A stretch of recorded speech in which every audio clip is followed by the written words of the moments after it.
He's laying there. There is blood on him. His hand was out, like one arm was out like this and one arm was like this, I think, and there was a knife. I picked up the knife, I moved it. This video contains the interview of a man suspected in the murder of one of his oldest friends. In August 2006, Washington, D.C. lawyer Robert Wone decided to spend the night with his longtime friend Joseph Price and Price's two partners, Victor Zaborski and Dylan Ward. At some point before retiring for the night, Wone was drugged. He got ready for bed, which included putting in his mouth guard, and went to sleep in one of the guest bedrooms. At some point of the night, after the drugs had taken effect, Wone was sexually assaulted and then stabbed fatally 3 times. When the police responded to the 911 call placed by Zaborski, they arrived on the scene to find no sign of a break-in, nor any sign that there had been a struggle in Wone's room. That door, fingerprinting that knife, I mean, somebody jumped our fence and went through that door. You used to tell you what I know. We have an alarm system, or the alarm was on. It has a function where the doors chime if you open the doors, or the alarm. After Robert was there, we had drinks around, sink. Went upstairs, we showed Robert where the shower was, where the bathroom was, right down the hall. Here's your bed. We'd already made out the pull-out bed for him. We said goodnight. He said he was going to take a shower right then. It was all sticky. Wone had decided to stay the night at Price's apartment after working late at his D.C. office. I went upstairs, saw the last 5 minutes of the show, and then started watching the first 10 minutes of, some other thing on Spike TV. And I knew Victor was getting annoyed that I wasn't turning out the TV, so I kept it up and he went to sleep. The next thing that I know, I hear the chime. It's 2 beeps came in. You don't know what happened until you heard the chime. Right. I know what happened until I hear the chime. So you wasn't sleeping. I was asleep, but it wakes me up. There are 2 control units. The one that are right there in your bedroom. Yes, one's down. So I hear that. It doesn't concern me. It wakes me up, but I hear it, and I think, Sarah came home. Sarah's our tenant. She looks down in the basement. She had said to us, I'm going to go top of John tonight. I might come back. I might not. She occasionally does that. They have a guest room. She'll just crash there. I thought she came home. No problem.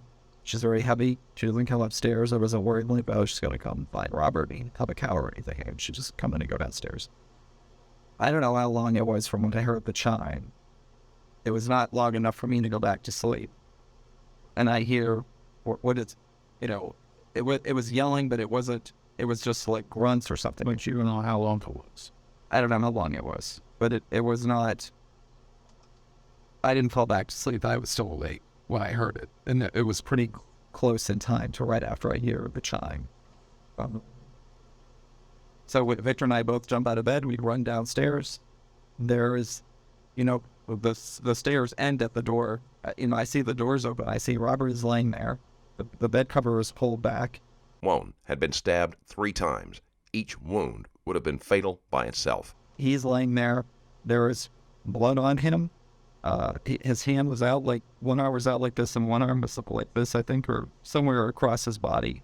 And there was a knife. I believe it was laying on him, on his stomach or something like that. I picked up the knife. I moved it. I lifted up his shirt, and I could clearly see there was one, puncture wound right on his belly. I lifted up his shirt a little more. There was a lot of blood on his chest. Before I touched Robert, Victor became very hysterical, and I yelled at him to go call 911. Just go do that. He ran upstairs. He got the phone. He came back down or whatever. Was on the phone without. He handed me a towel. They were telling him to apply pressure. We were doing that. I was yelling at him about, tell him, we need an ambulance right now. We need an ambulance right now. And, eventually the ambulance got there. The big guys came up. They got Robert, for him on a stretcher, and, the police were right after them, basically. some point we went downstairs. I think we were told we had to go downstairs. When I got downstairs, Dylan or somebody, might have been one of the officers, said, "Oh, I think it was Dylan, that the back door was open, or ajar, unlocked, whatever." And I looked at it right then, and in fact, the door was, a little open. It wasn't completely closed, but it was close. That's it. Okay. When you came downstairs, you came by yourself, as house? No, Victor and I were running down the stairs together. And then what? What'd you see? He saw the door was there, it was open. There was Robert laying on the bed, the cover was pulled back. Where's Dylan? He was in his room. I saw him, I don't know, in this time frame, come out of his room.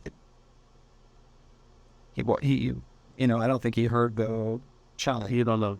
I don't know. But, I don't know. I saw him come out of the door. He was putting out a bow for when he came out. So, when the officers got there, who had the roadblock? You did? No, Dylan had one on and nothing to rattle out. And I was still in my underwear. You true. The silly. The detectives suspect that this was staged to make it seem as if all three men had been disturbed and call the police right away. While investigating the scene, evidence suggested that there had been an attempt to clean the area.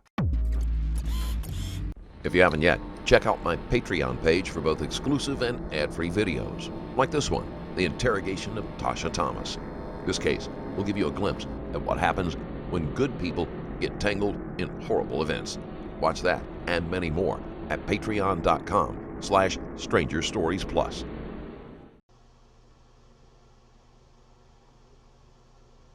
And then you guys have to figure out everything out. But, Robert's one of my oldest friends. And I went to his wedding. He was a freshman in college while I was a senior. This Karen's where I college toured. Is he homosexual? No, not dating. Never has been. Didn't think about it. No drug, no booze, nothing. Robert was like the, best, absolutely straight A, no nonsense guy I ever met. But he didn't. Wone had a wife, Catherine. Still, there is a possibility that he was romantically involved with Price and his partners, but did not want that information to be revealed. Where was his wife all this time? What do you mean? Of course, she didn't come over with. No, she was out. I saw his wife recently. I saw her on Monday. She got a new job herself. She just had hip replacement surgery on, and she got a new job. Working right across the street from me. So she, Robert, and I actually all tried to go to lunch together last week, and Robert couldn't do it, but Kathy and I went. But the thought. Like I said, I know Victor and Bill better than I know my mother. There's no chance on the face of it that either one of them could, punch someone, never mind, kill someone. It's ridiculous. But you said last week you got an email. Son, Robert, and a guy arranged that he was one still at your house and tonight. yes. And he was going to meet with the night shift. He told me that in the email that's what he was doing, and he was going to meet the late crew or whatever they were. Do you know what's happening with crew all the time? I think I have his email from today, where he emailed me again and said, "Oh, I told you the wrong time" or something, and he said he was meeting the people. I think the shift was 6 to 10, and in any event, he was going to go from the CLE to his office, see these folks, which he did, continuing legal education. He was doing a federal grants. COC tonight? Mm-hmm. He did.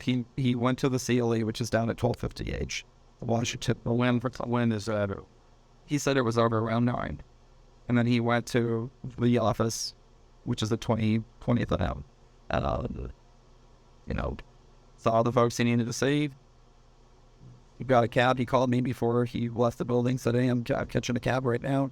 Took the cab. The reason you didn't go home is what? He lives out in Oakton, so it's like a good walk drive, I guess. Yeah, 1.5 minutes. Okay, it may seem odd to drive. It doesn't seem weird to me. And we made Some idea how to do something in the morning? Yeah, he and I were actually going to have breakfast.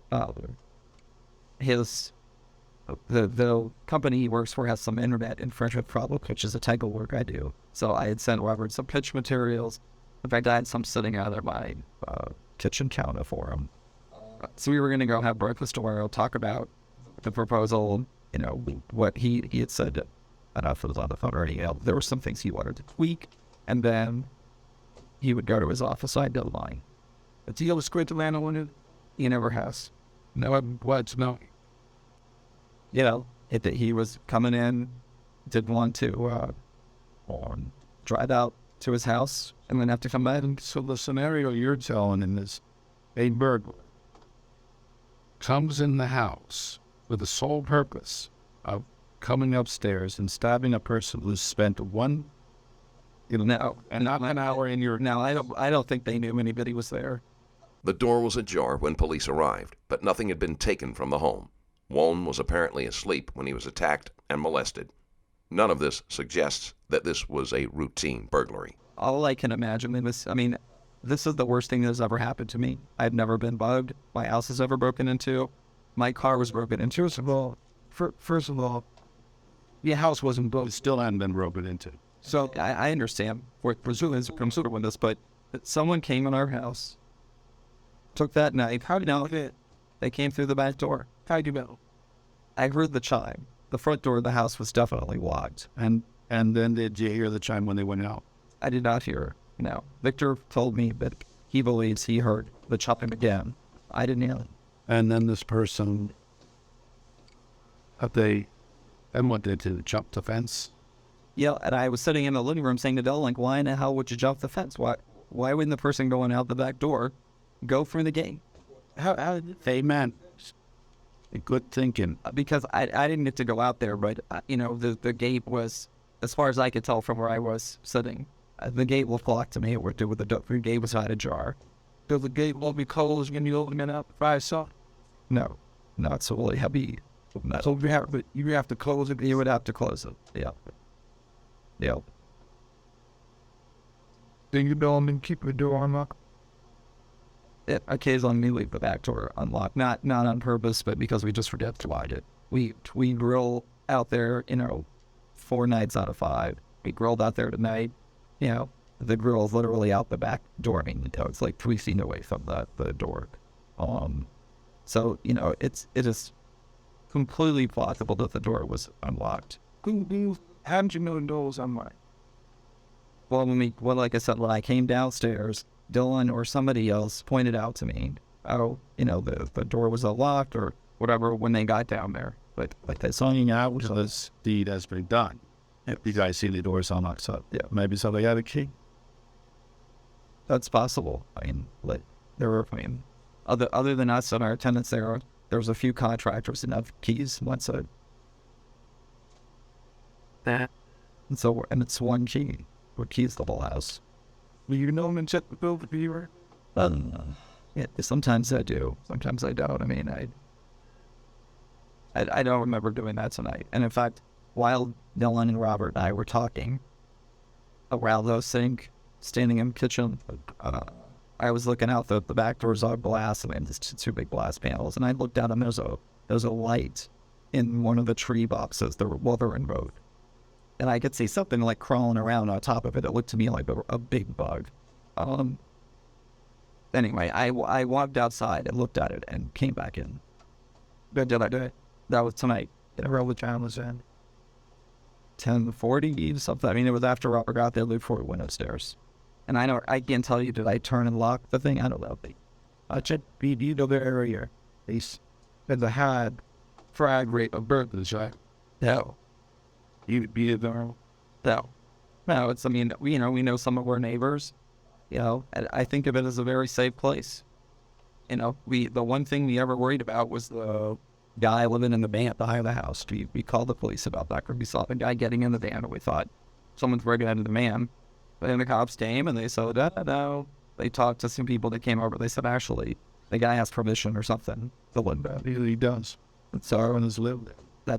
that was the one and only time I ever felt unsafe. I mean, the alley is very well lit. But there were people not directly across the way. I mean, Right, so that, if you drive back there, there's Mercedes. People like us. We spent $1 million too on the house. what you said you feel unsafe. So No, I didn't say that.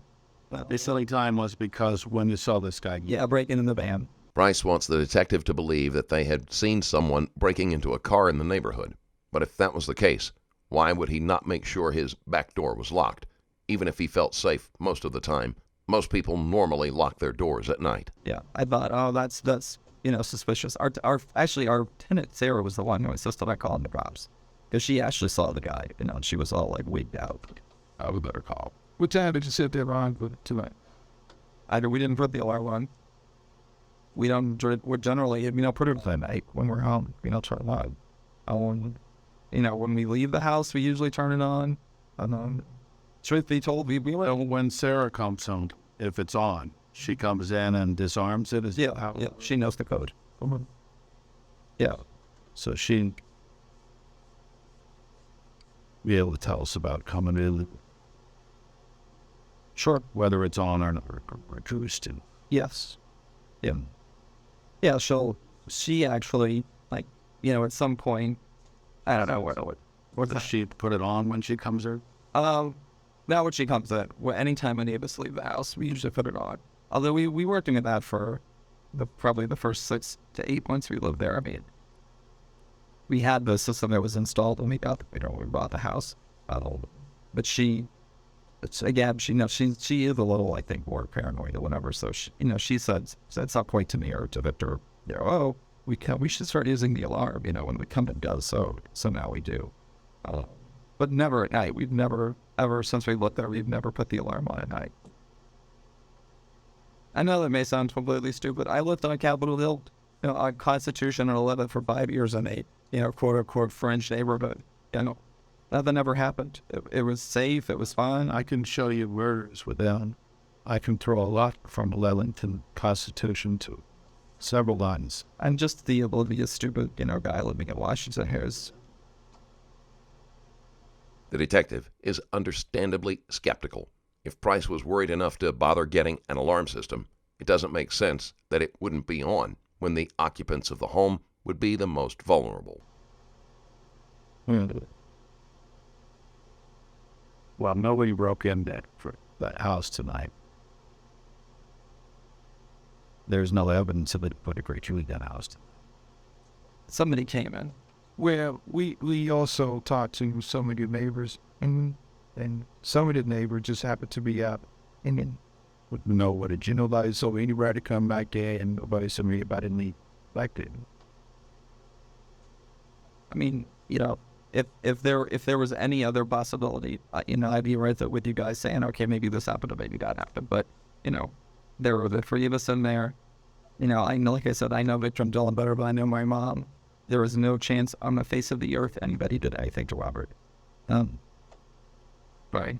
I mean, that is not the answer here. When you saying that, there, how well do they know live? I would say they would tell you the same. You sure? I would say so, yeah. Yeah. I mean, in an instant, but yeah. what time did you discover the body? I'm not exactly sure what time, but I know that I turned the TV off around 11:05, 11:10, something like that. And when we were on the phone with 911, Victor asked them what time it was, and the person said, told him it was 11:43. Right. So, maybe 11:40, I don't know, 11:35, something like that. And they told you to do compressions on us. They told Victor about it. Yeah, they said apply pressure. I don't know if they told me to check for a pulse or I was checking for a pulse, but I was looking for a pulse. By the time Price called 911, it was already too late for Wone, who bled out quickly. And you moved the night. I did move it. Everybody else. Nobody else. You said that. Let me go back to this time before, because you got the fees. We said that you found the body at what time? I went to sleep at 11 or 5:11. I turned off the TV at 11 or 5 or 11:10. I was asleep shortly thereafter. Okay. But that, we were on the phone with landlord one, already applying pressure, at 11:43. So somewhere in that period, 5 minutes maybe before. I mean, as soon as I saw Robert, and could stop their girlfriend screaming, I told them to run up and call 911. So it was, And that's minutes within. right when you sold the body. Yes. I mean, minutes golf the body with the water island. But not even one. Very late. If it was one, it was one. I mean, as soon as I saw it, and I grabbed, Victor, who was literally hysterical, and said, "Go call 911," and he ran upstairs. And Victor told you that the person that he was talking to on the 911 call say there was like not before the Yeah. He asked them, "What time is it?" And, I was yelling, "We need a ambulance now." I have to leave. Yes, I believe he asked them to say what time, to tell them what time it was. On it. We got a problem. Okay. They cut a 911 call and come in to 12:02. So it's like 20 minutes. What took us so long to call police? That's, you could go check our phone and see exactly what time, because it has to. This is on the hard line. Yeah. You already told what you taught. I told you what I understand from what that's, that it was already recording. And that was from Victor telling you what they said? Yes. Yeah. You can look at our phone. He just wanted to whine you with that. So you need an only one person got it. Well, what time is it? A lot of crazy shit. No, because, we're yelling like, we need an ambulance, and It was things like, the minute he would call. he went and calls after I told him to. Correct, within a minute. Yeah. That's 11:43. No, they told him it was a little before he got it. Maybe the operator got it wrong, but you guys can check our phone. So come on, I watch TV. I see people like that. I with the back When it's telling loud, this is real light. Now this is a lot more like TV, I think, than it would have been. You guys are focusing on us. Well, no, Steve, not happen. We're not to see the facts. Well, we were find was units of look at us. So all we can look at is what we know. Or we see. So long as someone's dusting the back door and all that kind of stuff, I know you guys will find evidence. There was somebody else in the house. I know. I heard the chime. Yeah. You heard the chime. And was that the person leaving? No, I believe it was the person coming in, because then I hear the ones on there later. But you're not sure how much later, Warren. I know I didn't fall back to sleep. Wait, you heard the sound of the door. When somebody comes in. Did you hear a scream or even prepared to call? No. You hear losing. I heard the chime, and it was quiet. That's it. Yeah. I don't know how long. Maybe it was a minute, 2, 3, 4. I just woke up. I'm thinking, oh, Sarah came home, and I rolled back over. Your floors, the stairs, they hardwood, right? So you would think that if somebody was going down the stairs, even if somebody was running down the stairs, you better hear that, right? Yeah, I don't know. But, you hear it because when I was there, I heard people coming up the stairs, going down the stairs, all be on the road, I think. So that's something there. If somebody stabs somebody, I would think that somebody running is something that you won't hear. I think I was scared. Or if you was able to hear that little noise, shingle, you can hear somebody running down those hardwood floors. No carpet. It's a hardwood floor. You will hear somebody running.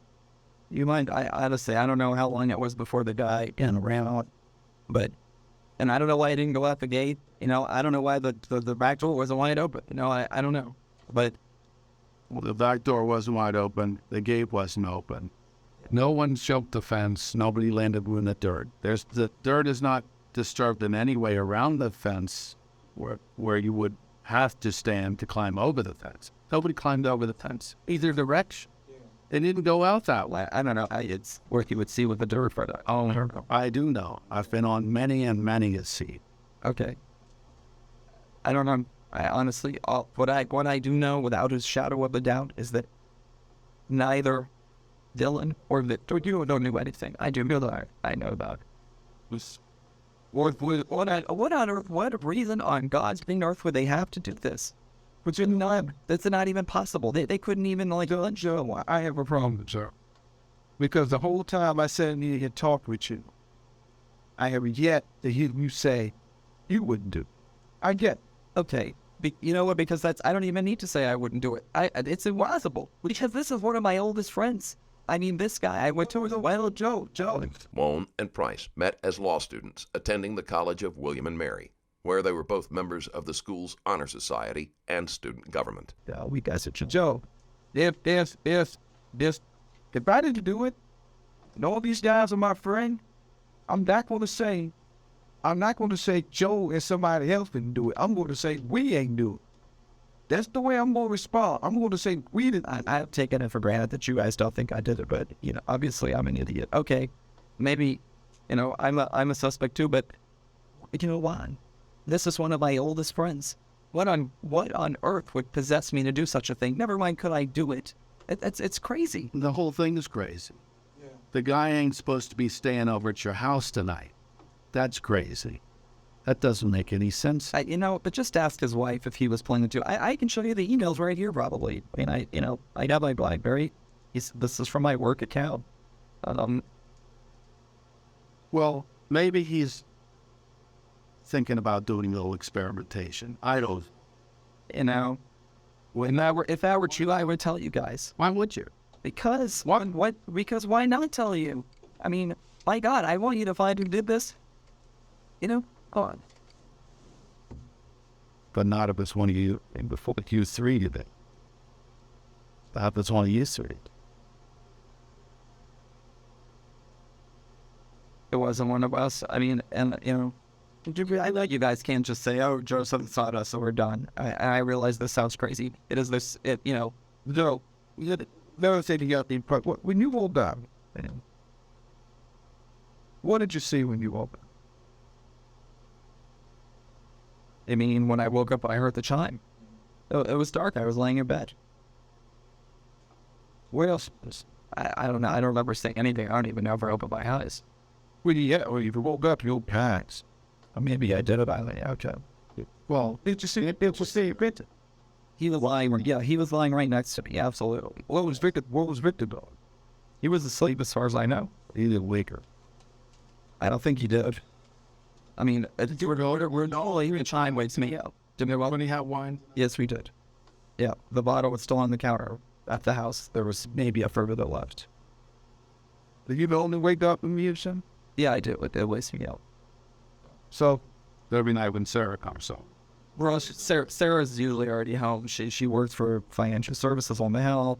She's home usually before I am. She lives down before anybody. Tonight was, you know, once in a while, but she stays at Tom and John's. So she said she might do that tonight like that.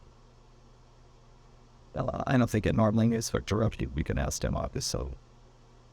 The absence of the roommate on that particular night is odd, and the detectives are likely thinking that Price and his partners chose that night deliberately to kill Wone, or, if not kill him, to have a sexual encounter that got out of hand. When you came downstairs, what you downstairs with? Things, the grunting, yelling, wherever, yeah, and that. But what? We'll run to. It wasn't, you know, it wasn't like someone said, "Hey, what are you doing here?" or anything like that. The words. What I heard was like noises, but it definitely did not sound. So we got to be confused again, and because I clearly asked earlier, did you hear anything else? Did you hear anybody's name? You said it was absolutely quiet. You know, you said right after the chime. There was a period of time right after the chime when I was laying there. I didn't hear anything. I heard the chime. I thought, oh, Sarah's come home, and then rolled back over, you know, and ready to go back to sleep. And then no, I wasn't awoken again. I never went back to sleep. The time period was that close. But I mean, it was, you know, I don't know if it was 30 seconds, a minute, whatever, but I didn't go back to sleep. I heard the disturbance, and we both jumped up. Victor heard it too. I mean, it wasn't the kind of thing you hear at their house, and we'd all go down and look. So at what point did Victor wake up? Because you seemed to sleep. I may have woken him up. I don't know. No, you even know you did. It ain't I don't know. I don't remember. See, the story is starting to bother me because first you told my partner that you was waking the first time by the saying, and then you was waking it again by you may have thought that he went in and may have thought that he went out. You see, you didn't hear any noise. You asked me if I heard the chime. I said yes. But then it was quiet. It was quiet. I didn't hear anything. Well, now you said that you heard a dropping noise. After the period of silence, I hear the chime. There's a period of silence. There's grunting. So I haven't heard to know. Describe it. We're like, oh, something like that. Loud. Several of them. And we run downstairs. Who run downstairs? Me and Victor. And did Victor do this? Yeah, I'm sure when you guys talked to him, he told you he did. No, I'm asking you, did you hear that? I heard the chime, yes. So what conversation did you and him have after hearing that noise? We didn't have any. We just got up and we ran downstairs. I mean, this is all like that. So you didn't say, what's going on? Is that somebody in trouble? Is it, no? Did you yell out to anybody at all? Did you say, hey, Rob, you okay? I may have said Robert when I ran down the stairs, but yeah, it was instantaneous. We jumped out of bed, we ran down the stairs. After you heard the first song, after you heard that noise, how many minutes or seconds gone by we heard the grapplings? I don't know. And all I can tell you is I didn't fall back to sleep. It was close in time. So you said seconds early. And then it might have been a second. I said a minute or 2 minutes. I saw it. Well, let me just say this. You hear the grunting, and now you're instantly running down the stairs virtually, right? Yeah. But no one else is in your house at that point? We don't know. We don't know. You'll see how the night went tape. Victor didn't even want to go downstairs because out to the first floor because he was afraid the person was still in her house. Okay, but as you're running down the stairs, is your theory that he's running down the other stairs? This person is... No, I don't know what's going on. It's not even... No, I don't know. I don't believe... At that point, it is not even in the realm of possible that anything has happened to Robert. All I know is I heard some noise. But really, something did. So what I'm asking you is, where'd this guy go? I believe he ran out of the house. Between the grunting and you running down the stairs, which happened like... Yeah.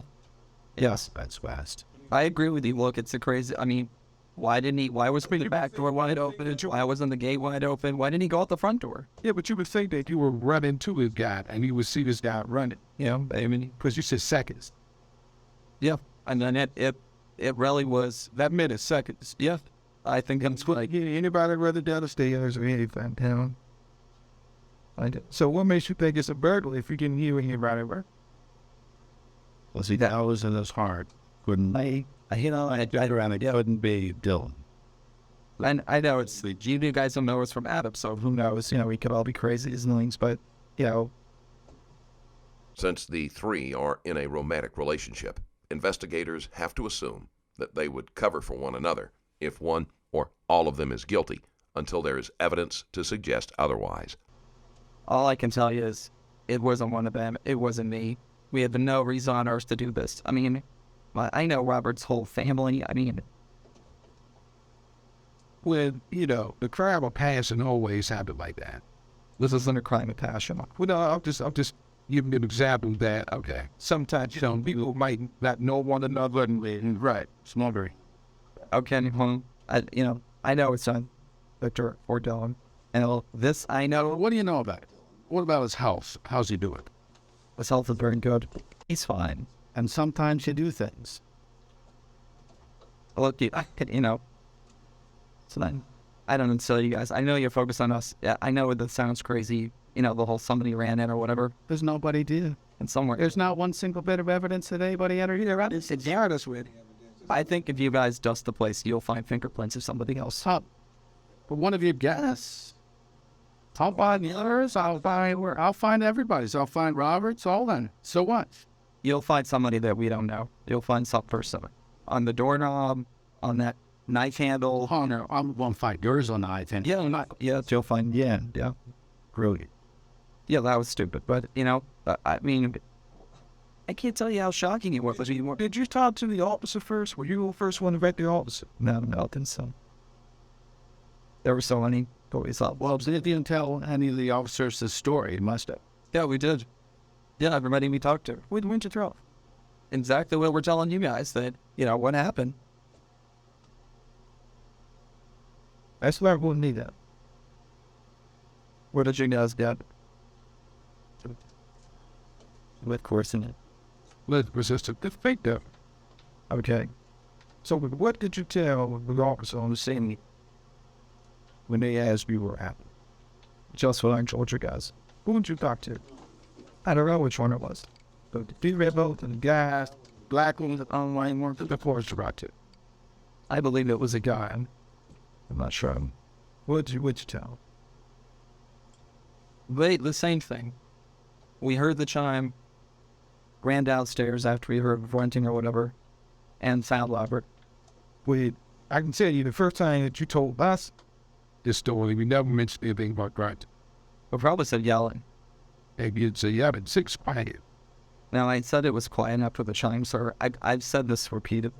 I know you guys have to come at me like 10 times and see if the story suits, but I'm not making this up. They're not making it up. Well, your story, each time you tell it, you say something different, you know, right? Price didn't have time to make up a detailed story. If he is lying, then it would be natural for the details to change with each retelling. It's human behavior. I mean, you know, you can ask the same person 50 times to tell you the same thing 50 times, but that's what'll happen. You'll have, I remember one little thing that I didn't know before, you know, that's how it works. And I know you know this because you do this stuff all the time. And we don't get this all the time. You know, in my business, you know, I take people's depositions, question them for 8 hours a day. You know, people remember one thing they didn't remember 10 minutes before. You definitely, you know, for something involved with somebody didn't cue for that. You know, the most violent crime thing I've ever had to deal with. And definitely ran. See, but it's the same concept. I mean, you know. It's not solved. Okay, sorry. There's one mean that depending on what we're saying, you may go to jail. And the other one, the dollars what you're saying, you hit more anyway. So it's not different. Okay. But I mean, you know, if you guys think we're lit, then, you know, so be it. But we're not it. There's somebody who came in there, Well, and who did this. that would speed us up. To tell you, I mean, but I'm wondering their problem again. That you keep saying we grow up and you would move the roommates. We keep saying it out. And I mean, usually when we have people in here and we talk to them, and even if there are other people around, but it's just, I don't say what the other person is not capable of doing. I have to say, I ain't dealing. That's okay. I understand that may be how it normally works. No person in that house, not me, Victor, or Dylan. Someone just touched Robert. When Robert came in my house tonight, I hugged him. Hello, Joe. He is one of my oldest, best friends. And I know Victor and Dylan, you know, as well as anybody could know what human being. They didn't do this. We were talking like you all talked about it. See what I'm saying? See, you're saying we did talk about it right in front of everybody. We came downstairs, we found the couch, and we found out what the hell happened. But this is in our lives. Like, this is bizarre. This is like something out of some bad dream. This doesn't happen to people. Your friend from college, you know, doesn't wake up dead. You know, that just doesn't happen. Doug, did you see your roommate around the body at all? Who? The guy, what's your Dylan? Dylan or Victor? The Dylan's the one that was with you? No, that's Dylan's downstairs. It's Victor, right? Yeah. Did you see Victor? I forgot about you. No, we came down together. Yes, or no? Well, who came in? You? I went first. He was right behind me. Okay, so he did not get close to Bobby. I don't think he ever touched it. I mean, he freaked out. He started screaming and, shaking his hands. He was horrified. So did you see Dylan in the body? No, he didn't get anywhere close to Robert. Well, then how did you know that they touched the body? Because from the minute we found Robert until the minute the ambulance people were there, I was kneeling next to him. Oh, and let me ask you this. Between the time you heard the chime and you heard the grunt and you went downstairs, where was Dill? I assume in his room. What? Okay. I don't know. I don't have a video camera, but it don't. But why on earth would Dylan do that? Who cares? I don't need it. I don't give a shit why. The detective reacts harshly to Price's repeated assurances that neither of his partners would have a reason to harm Wone. This is to provoke Price into becoming upset, to speak without thinking, and hopefully reveal more information. I don't care at all why. I just want to know, did he do it? Could he have done it? No way. No, you don't know that. Why not saying that? It's because it'd be like, I don't know. You must have some friend. Well, you would say that. I see it every day. For Zoe's and for Snow. We don't need one. Suppose he would. I'll say, I'll grab one right now. I'll give you one right now. And you know it. You're making me say it. You know the reason. I don't know it. I got 3 homosexuals in a house, and I got 1 straight guy. What's he doing over there? What is he doing over there? I think we're all drinking wine. You know what's going to happen tonight? You're coming to Jesus tonight. That's what's going on. That's fascinating and insulting. And here we go. That's why you wanted me to say it. But you know what? That's not what happened. Robert's happily married. I do know that. Then why is he? But Dylan's not happily married, is he? Yeah, he is. Oh, to you? Yes. Yeah. Yeah, that's why you're upstairs with Victor. Yeah. He's downstairs with Robert. He wouldn't grab him, man. He wasn't down there with Robert. Yeah. Oh, come on. You don't know what you're talking about. I do know. No, you don't, because you're upstairs. You can't say. I can't. Wanna. But you don't know. That's just not even possible. It's not possible. The only way you know that is if you were downstairs. That's the only way you know it's not possible. Yeah. Other than that, I know it's 2 people. Or I did it. Yeah. Right. Yeah. Which makes lots of sense. That's the only way that you know. That's why you keep getting confused when you keep saying these 2 guys ain't do it. That you're never saying yourself. I don't even think of it as a possibility. And that it didn't happen that way. If I'm sitting here talking to you, and I'm giving you advice that you may be a suspect, you're going to sit here and tell me that you're not going to say you didn't do it? I already said I didn't do it, but You said I didn't do it. that's that boy out of it. You know what? Okay, you got me. I would have to be the dumbest person alive. Honest to God. The dumbest person alive for what? If I had some bizarre reason that I wanted to kill Robert, I mean, I went, it was the theory, I went downstairs, with Dylan and Victor and Hal. I didn't want to and started stabbing. Isn't it your theory? A person comes in tonight to goes upstairs. Well, come on.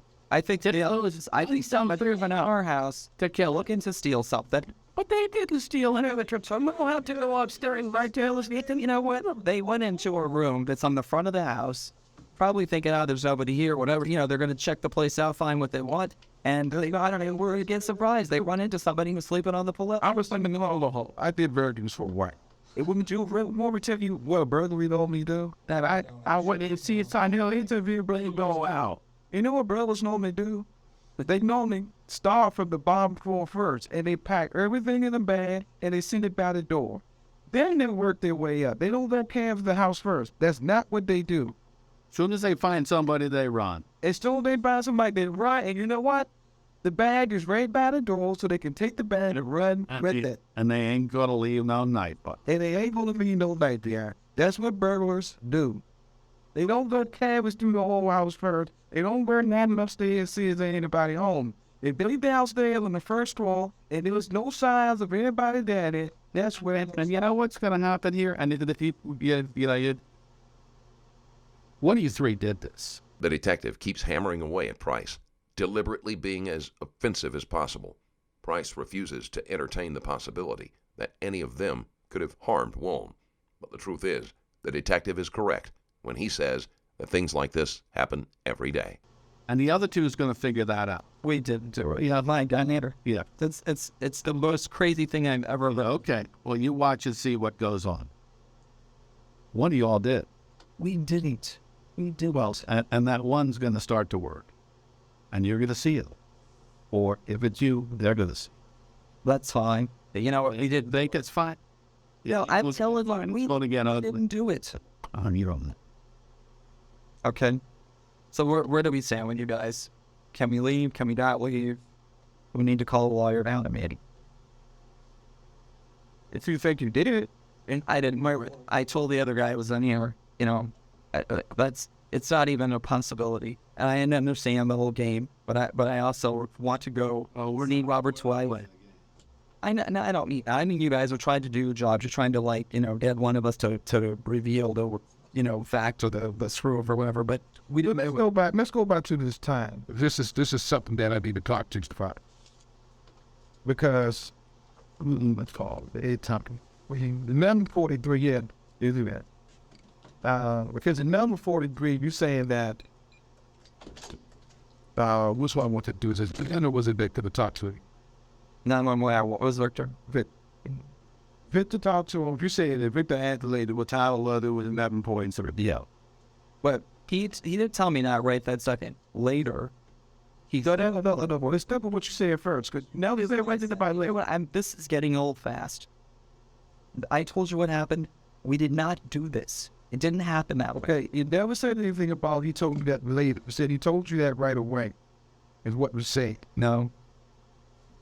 He asked on the phone, what time is it? Because I was yelling for an ambulance, and it seemed like it was taking forever. We were sitting downstairs in the living room, and at that point, he said, they said it was 11:43. He may have even said that to one of the police officers who was there asking questions. I don't know, but that's how I heard. So, 11:43. the call didn't come in. The 911 call didn't come in until 12:02. Okay, there's something goofy there, but you guys will be able to figure out by looking at our phone when we made that phone call. Your cell phone? No, it was the home phone. Where'd you make the call there? Which phone? I didn't make the call. Victor did. Which phone? The phone upstairs. Which floor? The third floor. The third floor? Mm-hmm.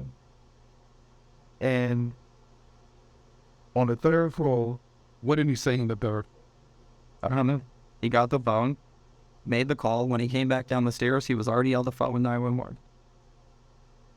Going to the third floor to make the phone call was a curious choice. If time was of the essence, then surely it would have been better to use the one on the ground floor. is there a phone on the second floor? There was a phone. Is there a phone in the room where the body was? Yes.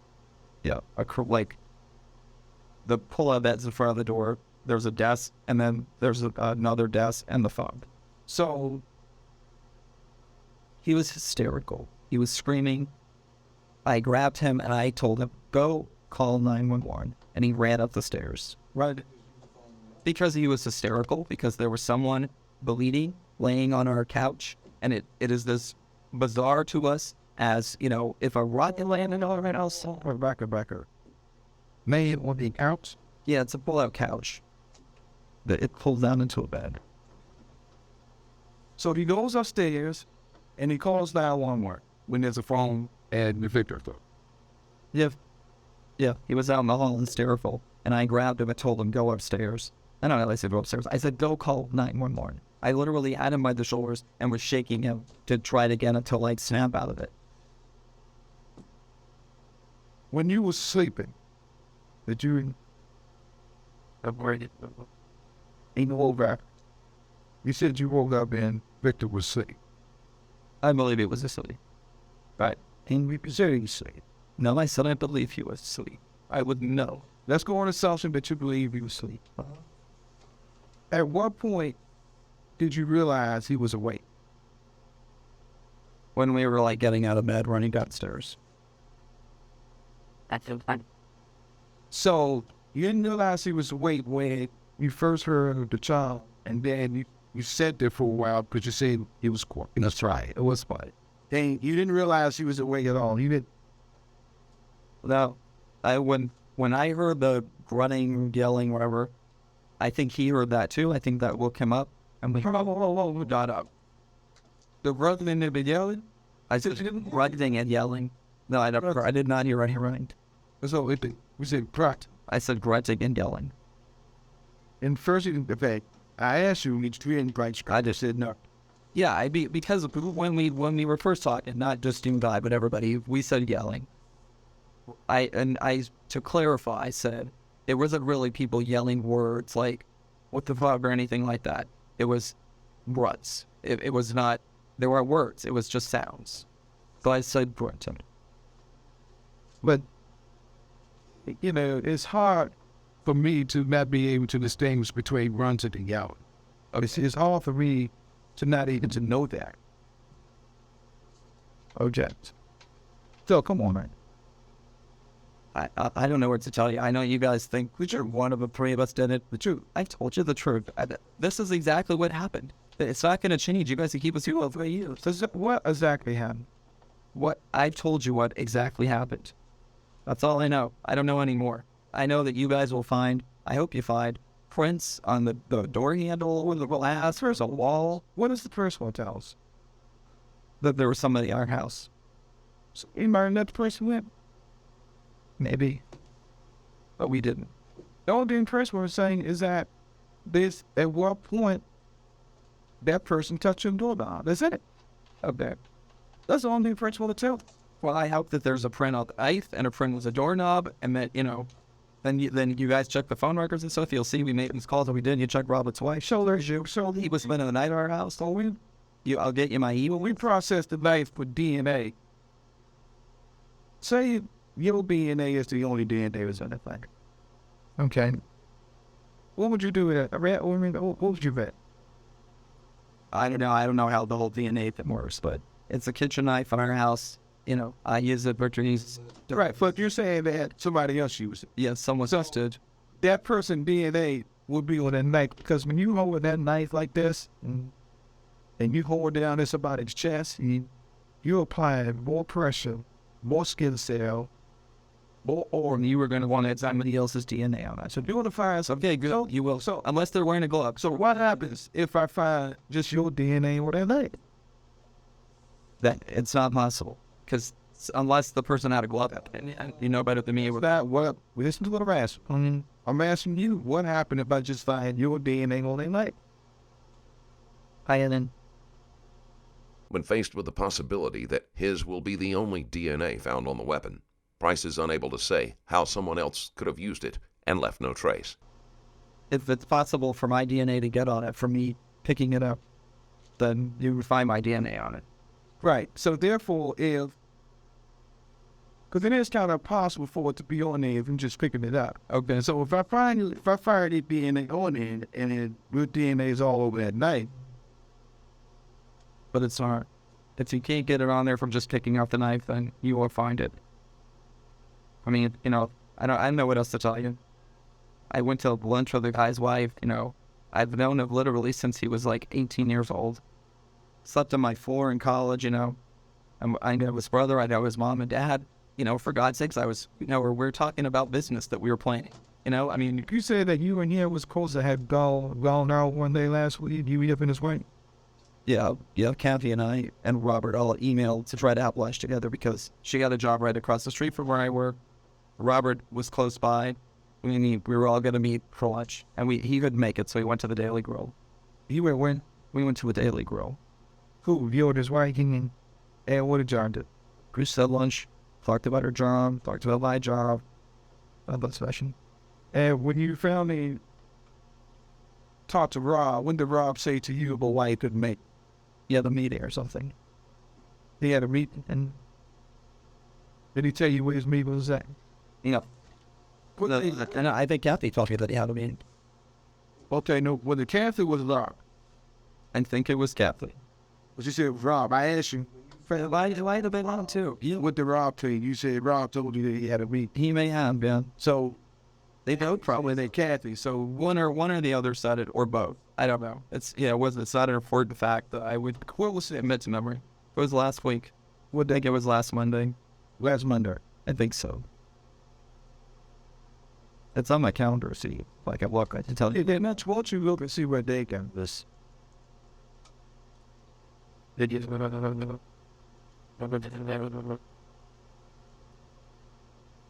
That's it.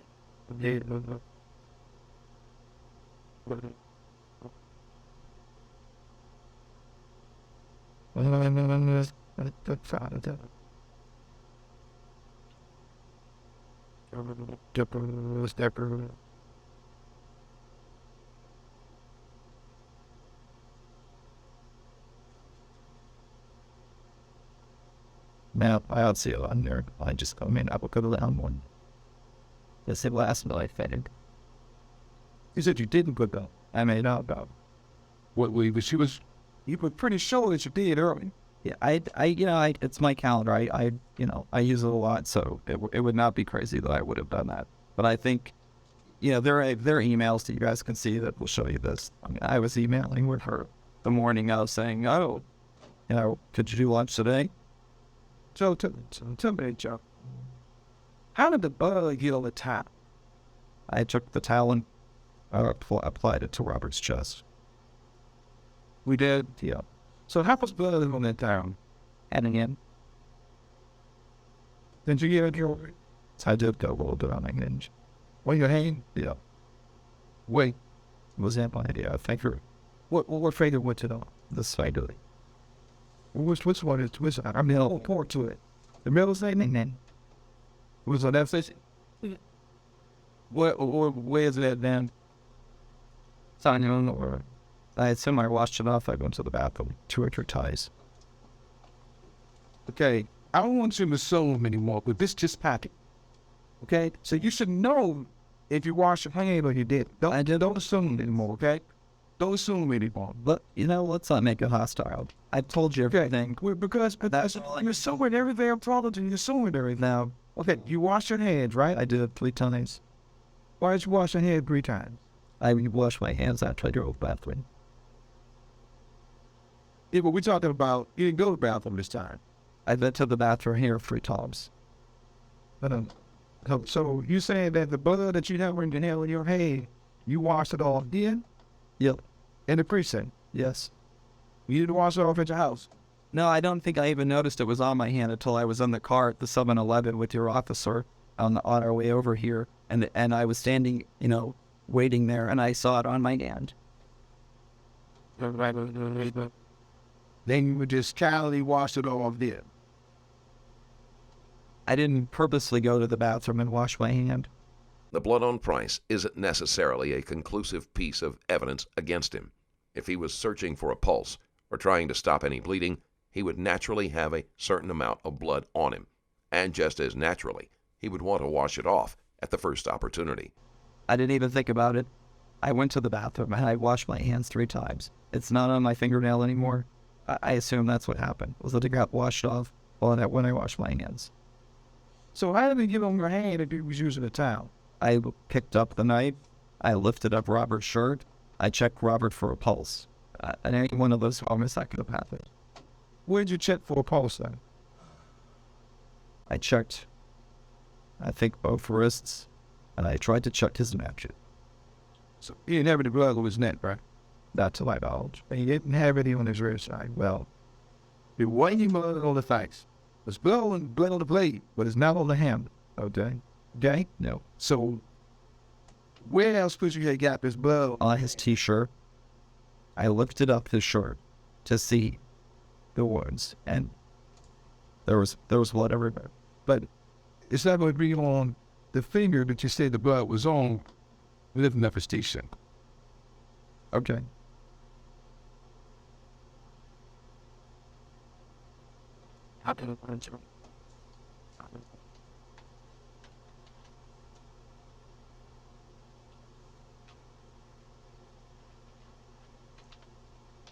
So the only person that Robert knew in that house was you. By all of us. How long did he know that? Well, and I met when they first met. But they met through you, right? Yeah. Yeah, they did. I'm pretty sure Victor went to the wedding with me. That may have been the first time. And what was that? 2002, maybe? I'm not. How long ago did know? I don't know. I don't know when they first met, but it's been a couple of years. Did they know that he was coming over to Mount? Yeah.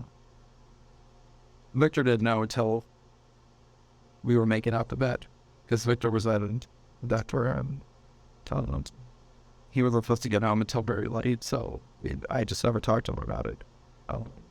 Dylan down. Was Robert drinking with y'all anymore? No, we had already finished dinner. When he got there, it was, we'd already basically all gone to bed. We were just waiting on him to get there.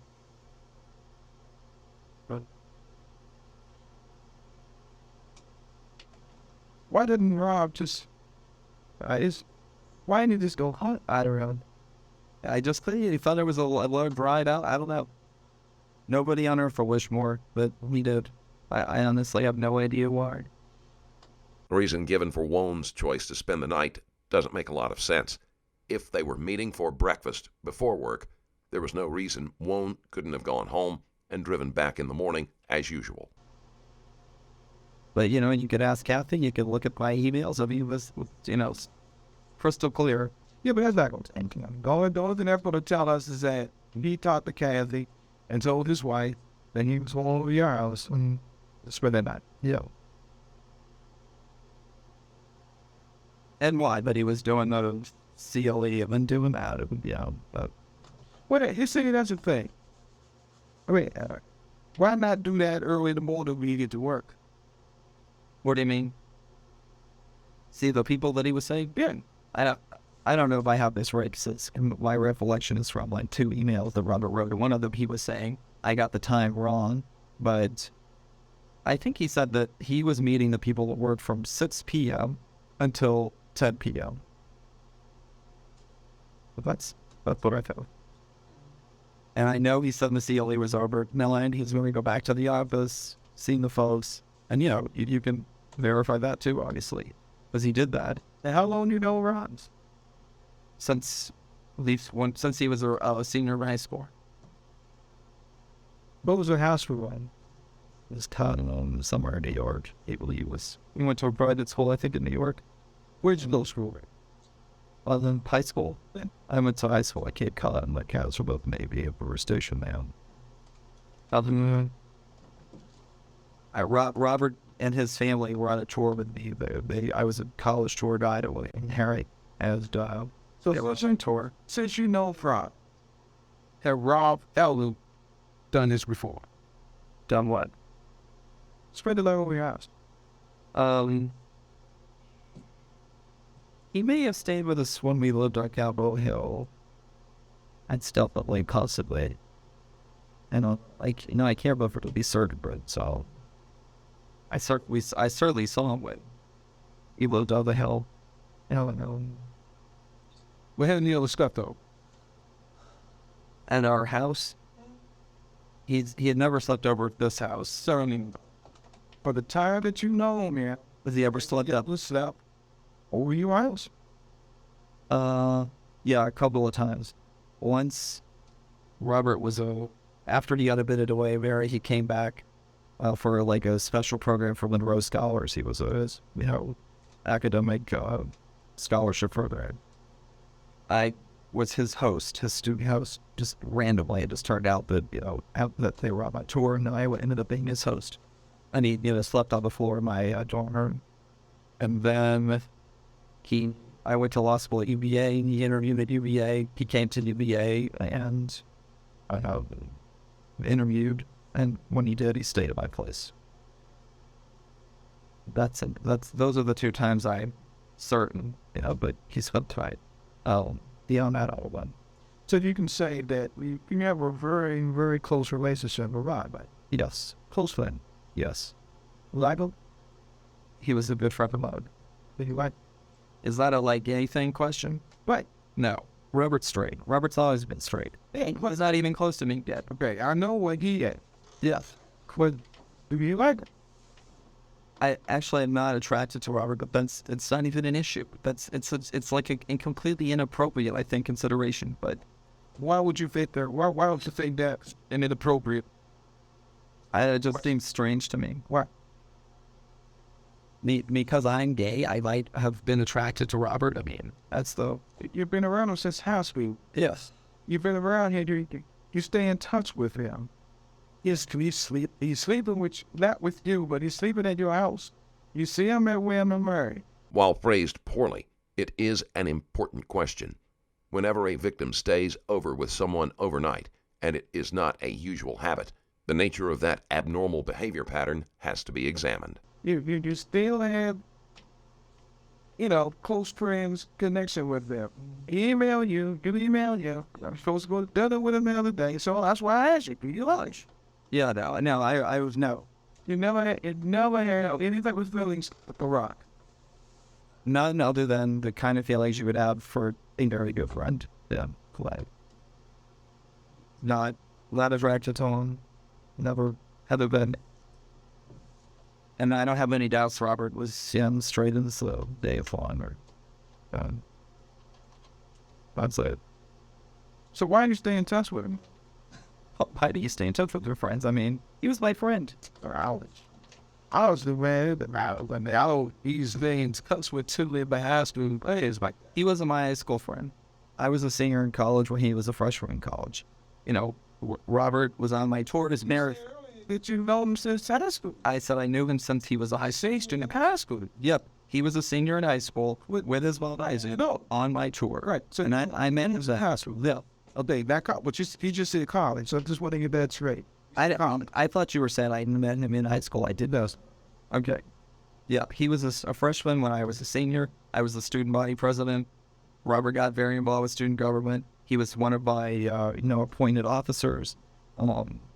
We have another very close friend, Lisa, who, we became very, very close in college, the three of us. And, we've always kept up with each other. And you never had any type of business? No.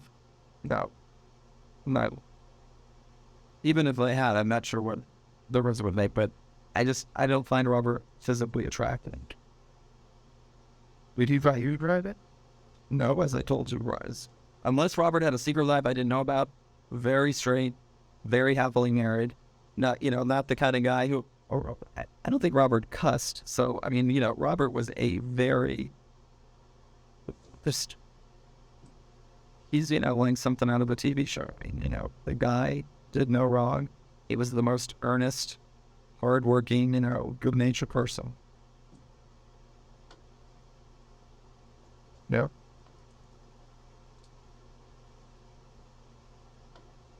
Then, you look like the deal had it? No, definitely not.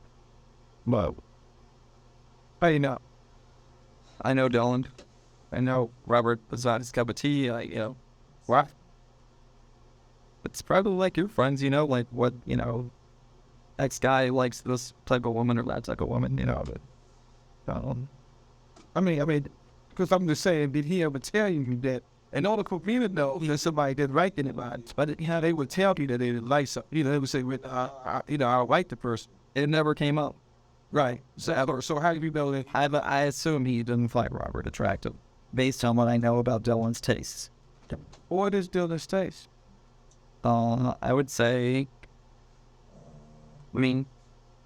Bryce denies his own attraction to Wone, which could very well be true. However, he denies that there was any possibility that Ward could have been attracted to Wone when there is no way that Price could have known that for sure. It is only based on an assumption and the inability to accept the fact that Ward could have committed such atrocious acts. What about that? yeah, and with Victor too. No. Then they, like Robert, they didn't have any feelings or any type of relationship with Rock. No.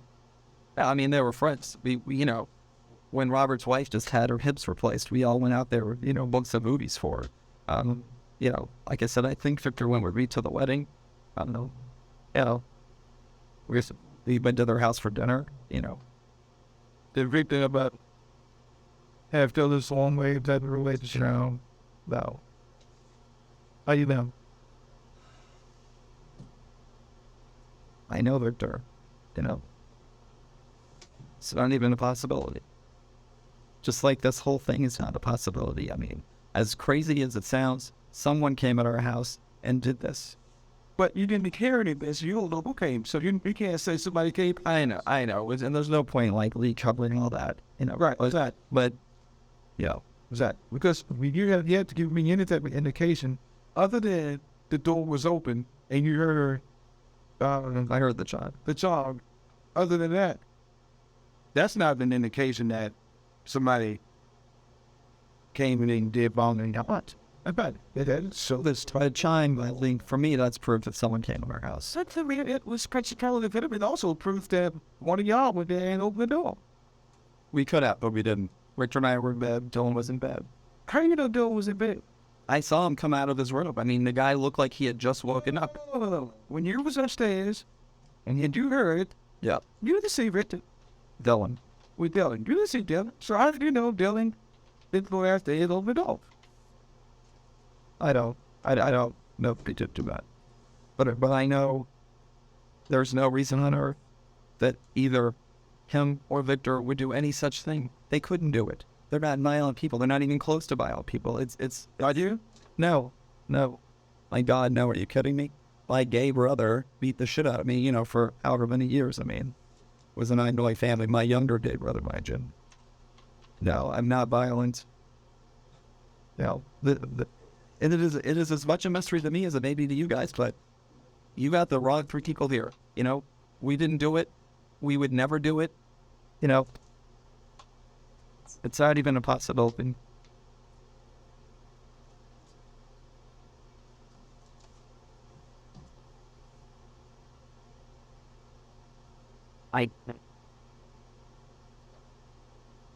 How do you think his wife's gonna feel once you explain what was to them? Horrified. I mean, how would she feel? I can't begin to imagine. I've been sitting in here while you guys were gone thinking, like, you know, what, you know, how, what on earth? It's absolutely unbelievable. You believe it, dog? Yeah, I do. Yeah, I don't go to church every Sunday for a dog. Yeah, I believe it, Grant.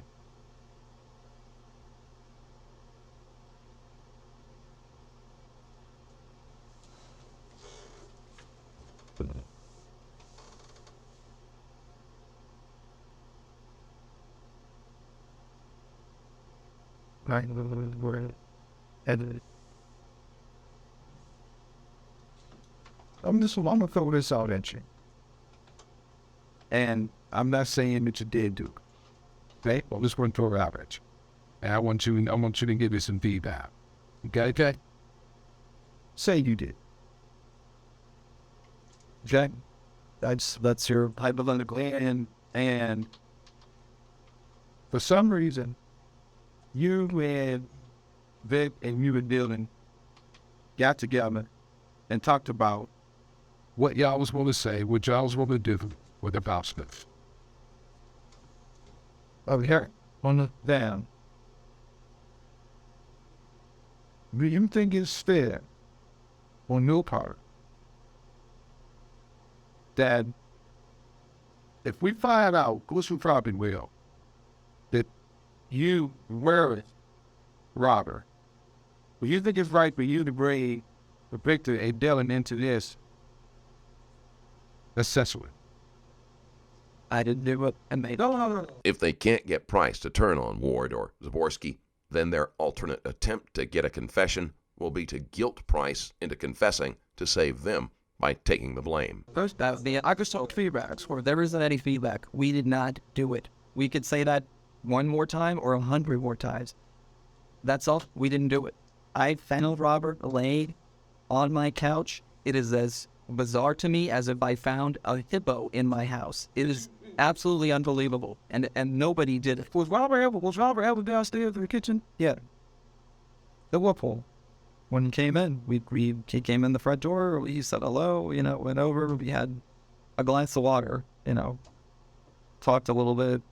He told me about the CLE. I asked him, why are you visiting these people at night? It seems funny. He did the general counsel. Like, what's the connection? Like, why would you meet my guys at night? He told me the thing about, the last guy got booted for, a variety of reasons. One of which was, he said exactly, he did not communicate with the peons. Although Robert would be the first person on earth to say he was a peon. And I joked with him. I said, did you bring up some Krispy Kreme donuts? And he said no, but he had brought some other shift, I guess their air conditioner broke down, ice cream. Fort Rob was grabbed on the floor downstairs. Oh, absolutely not. Then the shelf, I'm positive. We found him laying, on the bed, not moving. I mean, his eyes rolled back in his head. Yep. As far as I know, that's where in the staff, there was a lot of blood on the bed. Like I told you, I really believe someone jumped in. As far as you know, that's where in the stack. You know. No, you guys told me before, don't assume this and that, don't say something, don't know. That's what I believe. That he was down there. He was laying there. The cover was pulled back, That's what I believe. And you heard nobody running down the stairs. And then there ain't nobody running out the back door. No, you heard a man. Nope. I didn't hear anybody running. I did not hear another chime, like if somebody had closed the door. If you come in and you open the door, it chimes. Or if you close it, it doesn't make any more noise. But if you'd open it again, it would make the same noise. I didn't hear that. And I saw the gate was closed. And if you ask me, sure, if I was just sitting here and you asked me, this having never happened, what would you expect if somebody came in your house, stabbed someone? I would think I would hear yelling. I would hear that person running down the steps, and I would certainly hear a door, An intruder would have also needed to search the house for the weapon. While the three men upstairs may have slept through that, it is doubtful that Wone could have. But I think you closed. And people that we talked to would have certainly saw him running out of your backyard, out of your back door, into your backyard, and still over there this. Maybe. Yeah, I mean, I couldn't tell you what happens in my neighbor's backyard. I'm telling you, we entered. Okay, I know what I mean. A couple over here, the answer was out, happened to be up. But at the time that you're saying all this took place, and no one saw nobody come out of that. Okay. No one saw nobody come out of your back door, and no one saw nobody jump over that fence. Okay. No one. All right. I mean, but unless they were watching it the whole time. Yeah, they were sitting in one was out back, and one was in the window. Okay. Violent. I mean, I walked out back myself, so if they didn't say that they saw me then, they weren't paying too much attention. Remember, I asked them if they see anybody running out their back door and scaling over the fence. Okay. They said, no, it's nobody. Okay. In fact, they said they haven't seen anybody in that backyard at night. Well, they're wrong.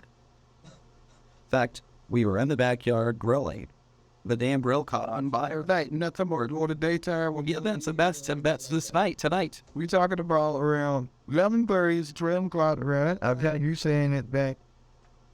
Somebody ran out the back door of your house. My best guess is there was some time between 11:10 and 11:43, unless the person on the 911 call was messed up or Ledger was messed up. But the phone record will show you that. Yeah, and what's hard to call him and find out exact time. Was this came, I got this from the officer. I asked the officer what time did she get to run, and she told me she got at 12. Okay. And like you said, it could be. Almost, I'm not at all worried about that because you guys will get our phone records. The phone itself tells you the time of the call, so you should find out exactly. But you know what that means. If for some reason we get your phone records and your cell phone says that it's not my cell phone. Well, your home phone, well, you know that we're not going to be able to get that for you on the phone. Sure, you can. We get the time that you call 911. Yeah, that's what I mean. Yeah, we get that. Right. Now, what happens if you say that you called at 12 bucks.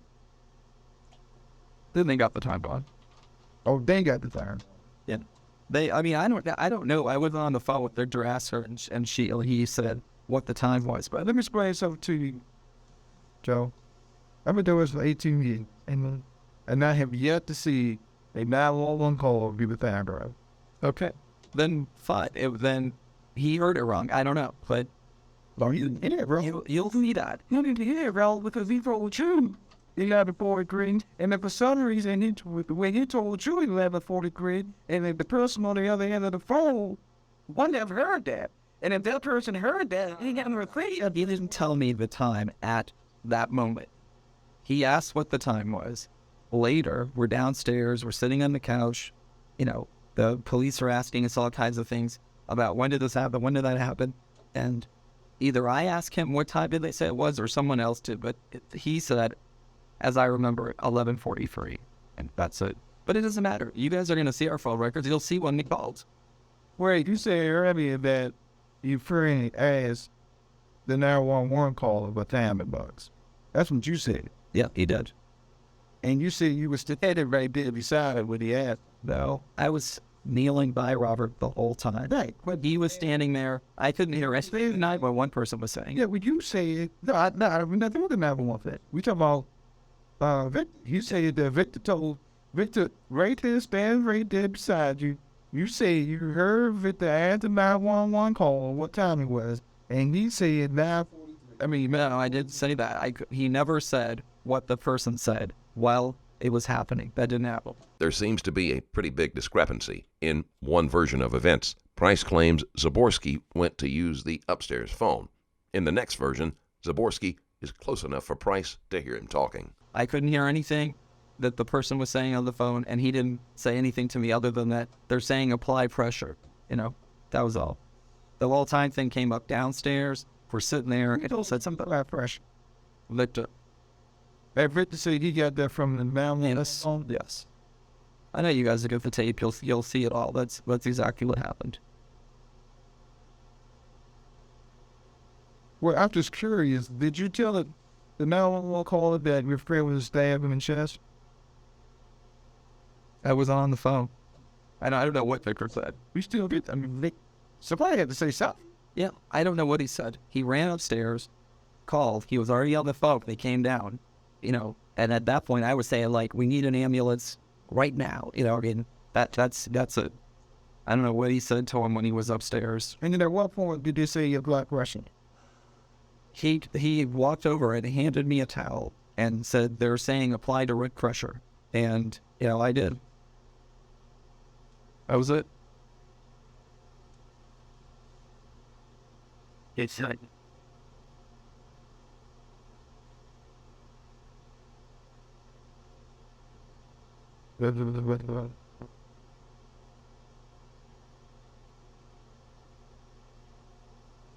Yeah, what you dealing with that now? Well, I think we covered it all. But I would like to see both of them. I don't know where you guys stand with things, but you know, and quite I think I would like to see that. You guys want to have someone sit there or listen to us? That's fine. Just under it. Johnny have seat. I took one. He just pulled the doors closed. I followed staff to close the doors. Didn't want anybody wandering around or. But you caught them. Hello? No, this is Joe. This is Joe. So how are you? Yeah, we're separated at the moment. A very, very good old friend of mine was at the house last night at our house, and someone drove the car on and the stand and killed her in the process of, attempted to rob us, basically. Price keeps trying to convince people that a stranger was there to rob them. There were no signs of forced entry, and nothing was missing. Absolutely nothing suggests that this was a robbery attempt. So We were at the police station. We were wild hearing. which I think Victor was just trying to get a little bit into guys. Bad scripts, we say. Yeah. I did. Not about that towards back in the damage. Thanks, Scott. So, perspective. Would you mind just turning this over? Oh, sure. Yeah, it is. And anyways, this is how the normal folding. By just trying it all out, then into a back out. But They probably already asked you your name, and I'm gonna get it. This van, okay? What's your last name? it's Price. Corey Sense. And Joseph. Middle name? Right. Barry White. And either one Swan, right? I need 15 of them.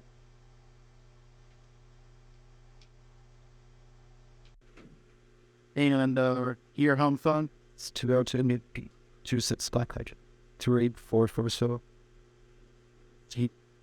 And the your work number? Yeah, it's 202 Amendment 775 576 5769. And where's that? It's a parent ARDLT boxed effortless. Right. And then where's that located? It's sort of type 50 chopping around. Or trust. And yourself. Oh, I got it. 299-4027. Yeah. We're gonna. You have an under cell? I do, yeah, but it's dead, but it's the one I normally use. It's 202 9970 1325. With the very. And okay, Walk. Why don't you just start from the very beginning? Look, let's start from. How do you know Robert? I tell Robert to see his 18. I was a tour guide, college tour guide. I was a senior. I was a junior.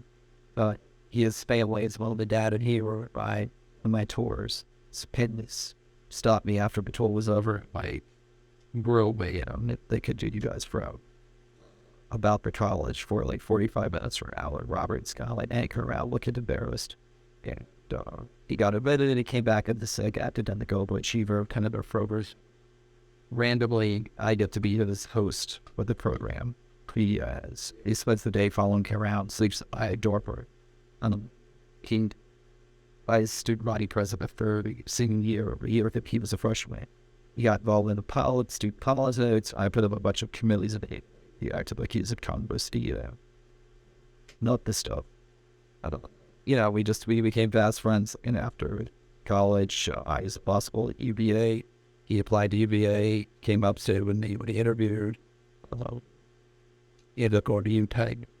All through law school. That whole time, basically, we're always, in touch from when he met his wife, from Pride Fair, we went to the Reddit. Then they moved down to DC, and we were see each other, but like dinner parties, back and forth.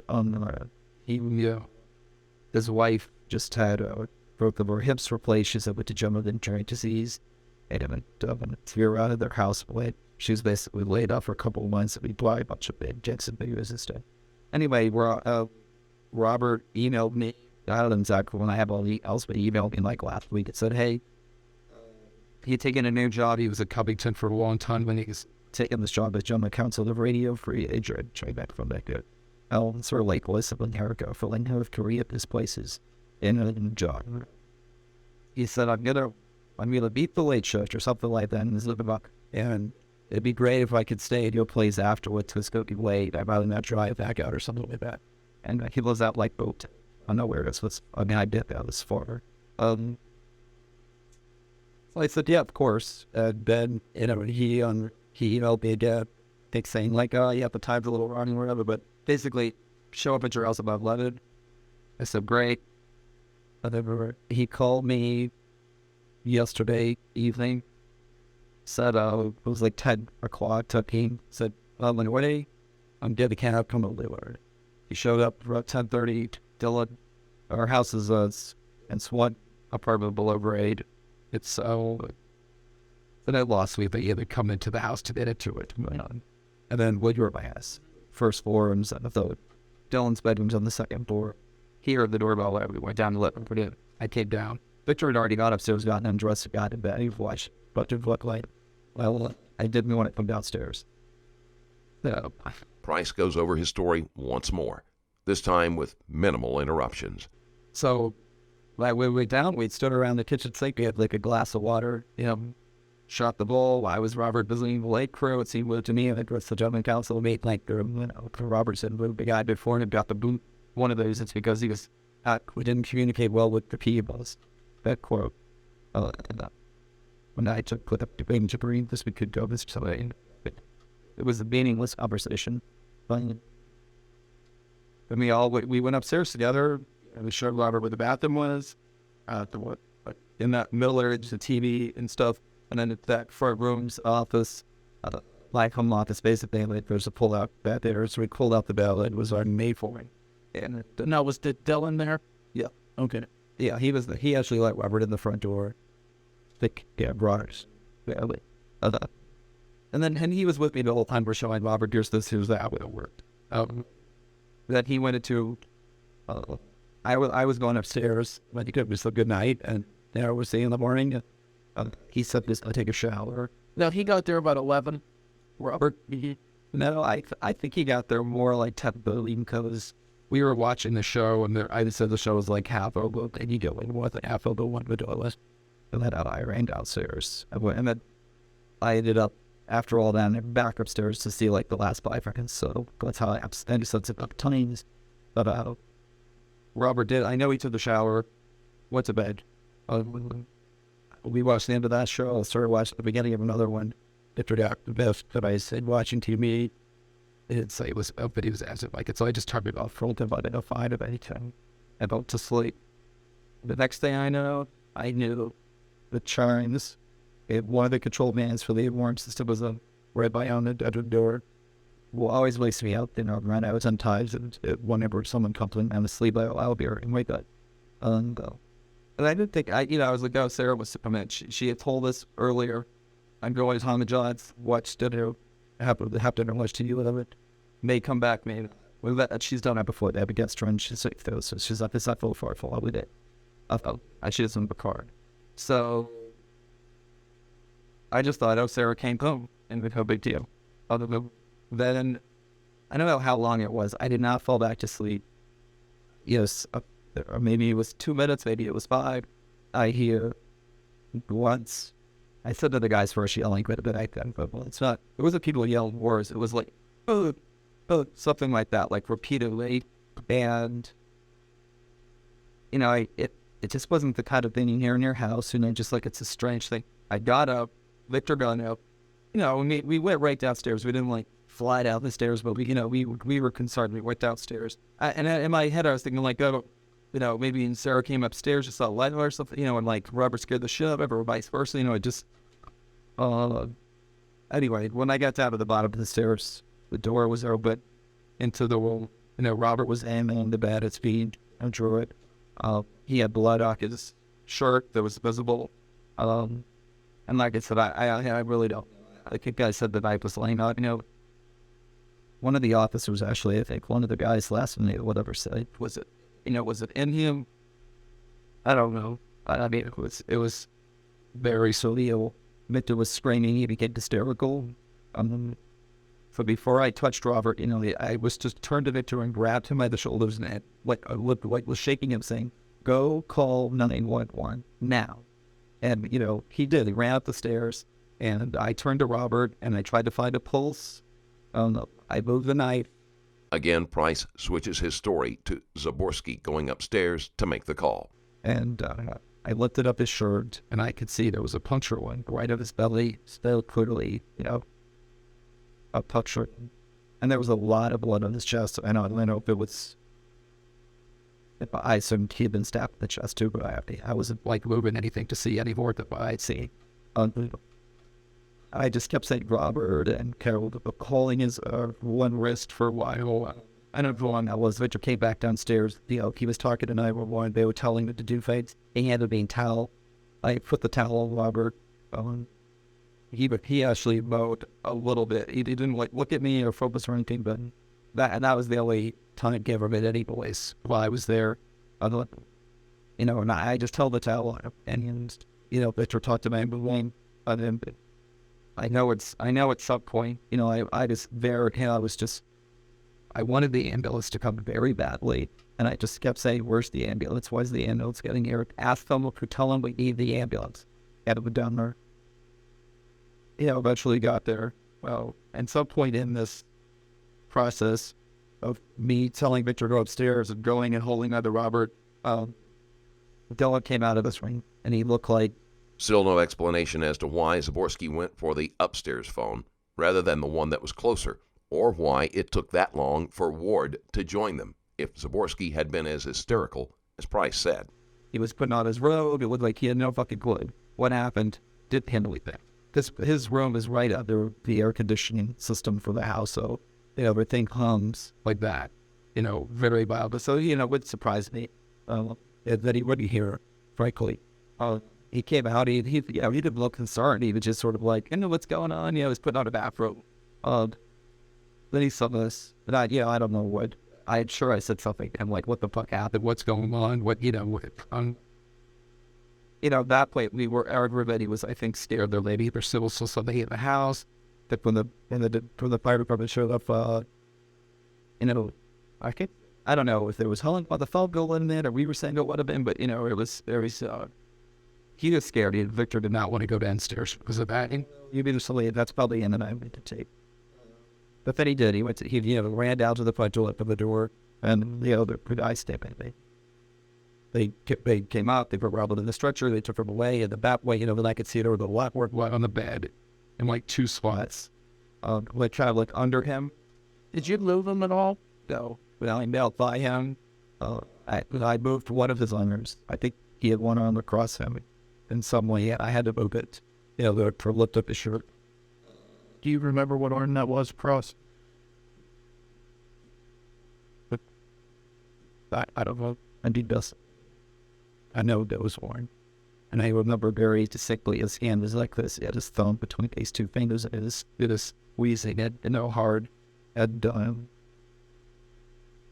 so thereafter we got downstairs, I think Dylan was saying to Victor, or one of the cops, he was saying, hey, the back door's open, you know, it's a deadbolt type of thing. It doesn't have, the door handle itself does not have a lock.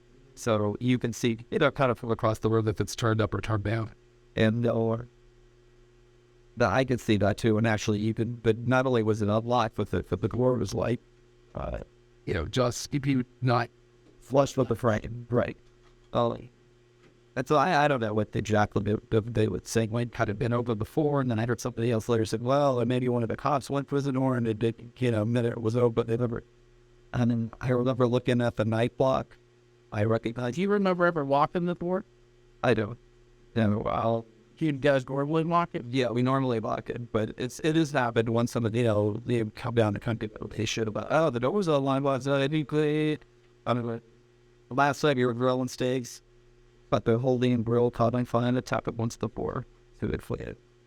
So yeah, we're out there throwing water on it, the steaks were all fried, you know, we're basically salvaged dirt all along. You know, I know the girl could collect the grill, covered back, all I'm good, how do we, you know, if it did bad. We covered the dinner, had dinner.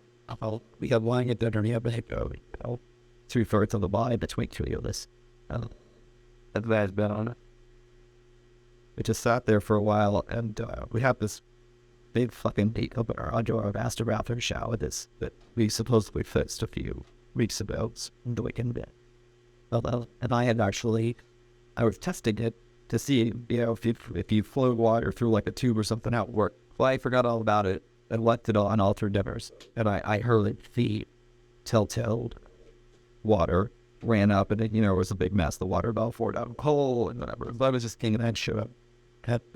So I don't, you know, it's very possible. In fact, I would bet the door wasn't locked. You know, but it would surprise me. The front door, you know, 99.9% sure that door was locked. It's a bullet. Well, I said, I don't know if you know the things, but it locks by itself. You have to push a button on the side of the door to keep it from automatically locked. So I don't know. I could think it was the deadbolt. I might have been turned, but it was locked. And done. that's it. I saw the knife. Fuck, I saw that the knife was missing. I knew the knife when I saw it upstairs. Thought, oh, yeah. That's really about it. Okay. Yeah, we said, but we talked to each other, but not like that. There was no time after the cops stopped that felt there would have been a chance for us to get together on our story. No, it would just happen very fast. It's still not real to me. This is only true if the timeline matches up with Price's story. But after checking with 911, it seems that at least 15 minutes elapsed between the discovery of Wone's body and the call. I talked to Robert's wife tonight, so I bet she's in total shock. And those guys were definitely all kinds of belief.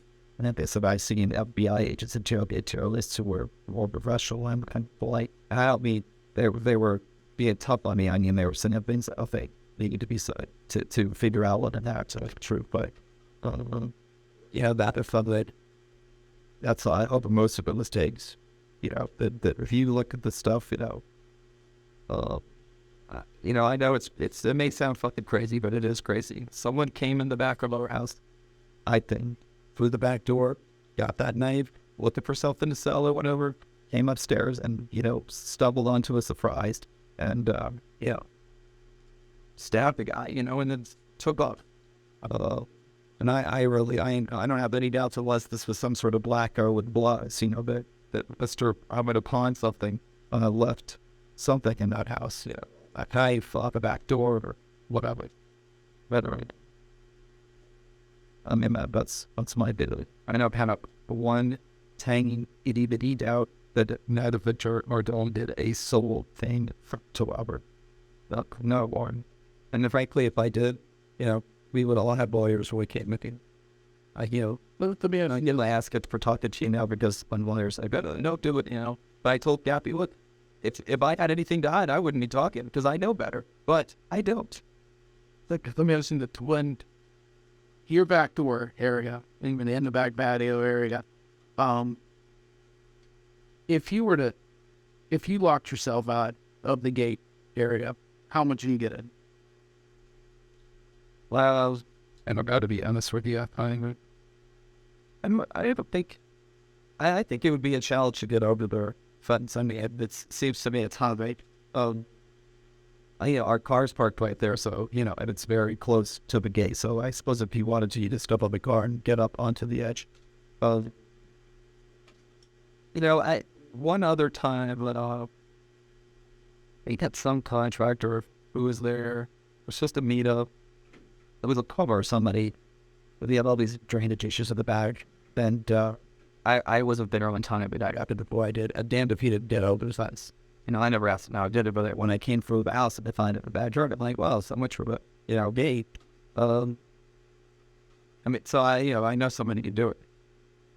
Is it peculiar that, whoever was in our house and booked the fuck out of there did, just leave all the doors open on its way out? Yeah. But, I don't know. Did you hear anybody would know? I did. I did not hear anyone. No. I know Victor says he heard the second beat. I didn't hear that. But to be honest with you, I'm not sure if the house next door blew up. I would have heard that. I'm sitting right next to. I'm sitting right next to someone who could be rated about it, and just not believing it. I don't live in that neighborhood. I walk home in the middle of the fucking night. I go out to Southeast. It's not a problem, and I've never been both pickpocketed or. And it not even close. So I've never even been worrying about somebody walking by me on the street. I told you or somebody, we called the cops one time that I blew up at that house because somebody saw someone breaking into a main. I didn't want to call Sarah and insist to be bothered. It turned out it was fine. The guy lived there, and I was I don't know. I mean, one of the things I like about living in a city is that you got some, yuppie person living right here, and on the right side of us, you got, two elderly black people who've lived in that their whole lives. Does it? I don't think of it as I'm not paranoid about one neighborhood. So the idea that this could happen, never, not even after all the shit about Georgetown and all that stuff. If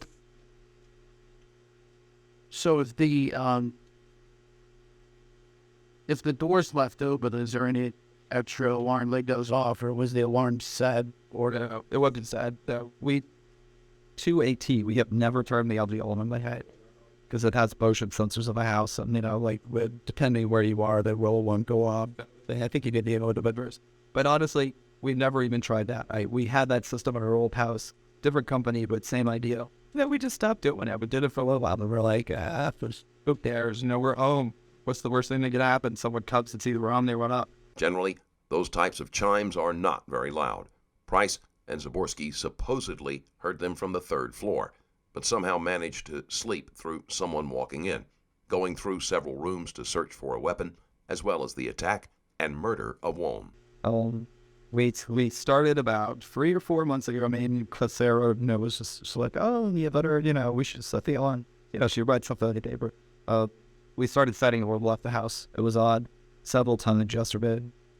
But not at night. Very well. Would still turn it on.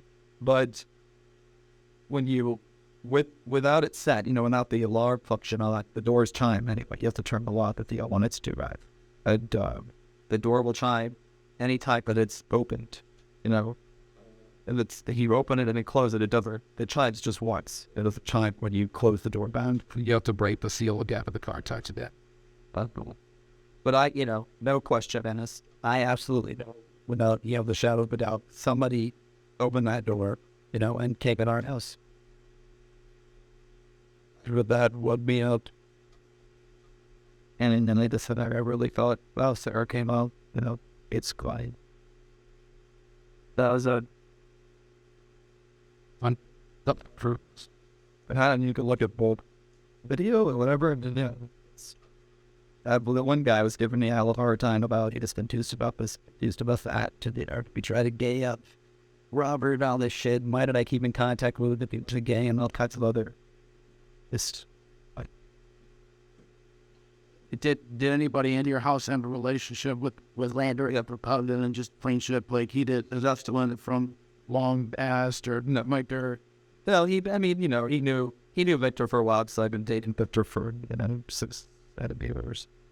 I'm pretty sure Victor went to Robert's wedding, man. I may not be right about that, but I feel like he might know.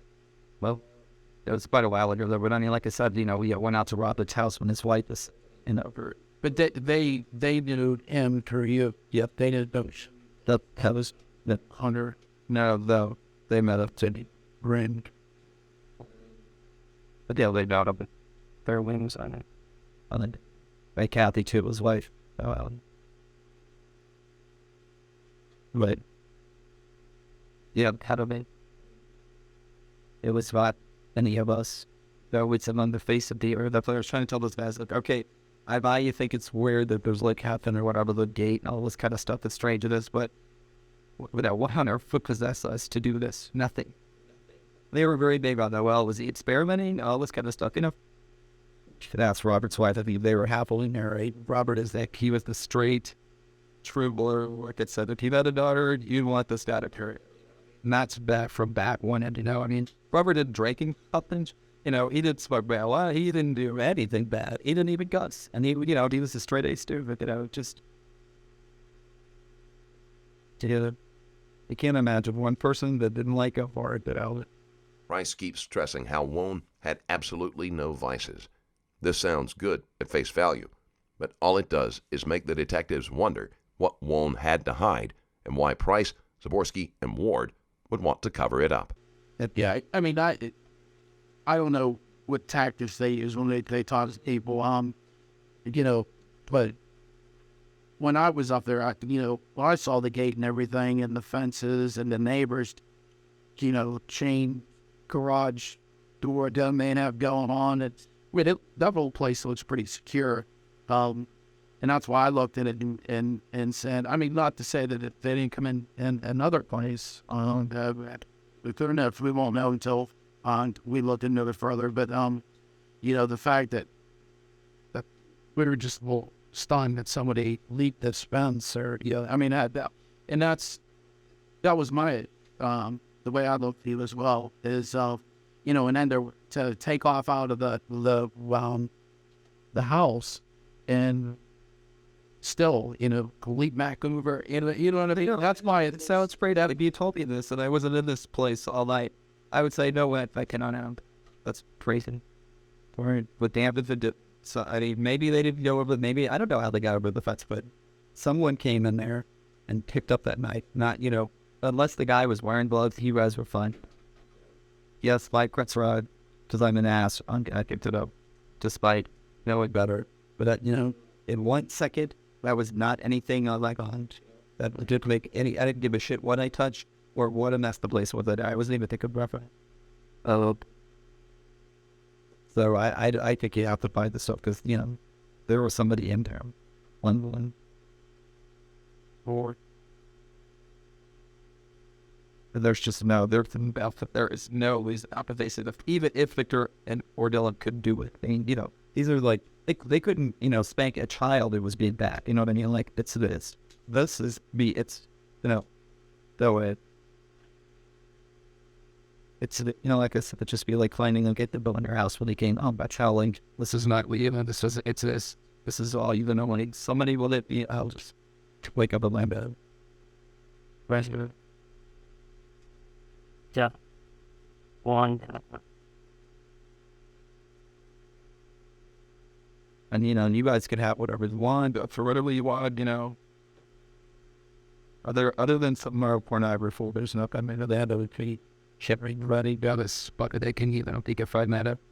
The leather rack, like, around it, they're doing so.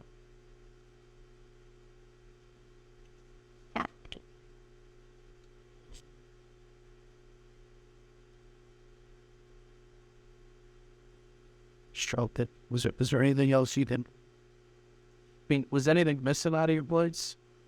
I didn't see anything, but I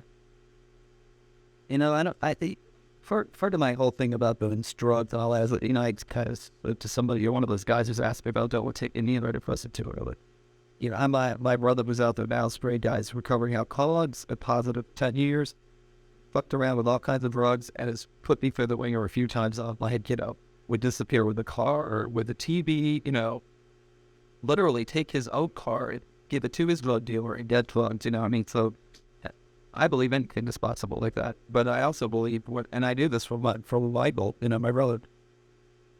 You want something to hot pot for drugs, whatever it is, when you quit cash. You're going to take the stereo and thing, something, and, if you came in our house, if you were at there and looked through the living room, unless you want some of our fucking decorative pottery, there's nothing that anybody's going to give you a tickle for, I think. So, at a pie shop, although, so it wouldn't surprise me if whoever it was just went straight upstairs, I'm not would have find something to take, and, I don't know, there's a big TV on the wall, but it's a big TV, it took 2 guys to lift it up there, so, I don't know. I really believe the guy just went into her, it was just, I'm going to go find some room, find something, found someone he didn't expect. That's all I could think of. I did that. But down beyond there, there's no doubt, I'll let anybody's wired, not this Wofford's wife, anybody with, Richard Dolan, no reason. And, I would, probably easier sub than Diamond. Trade place the water. That's how much I liked him. He was a very good friend. All right.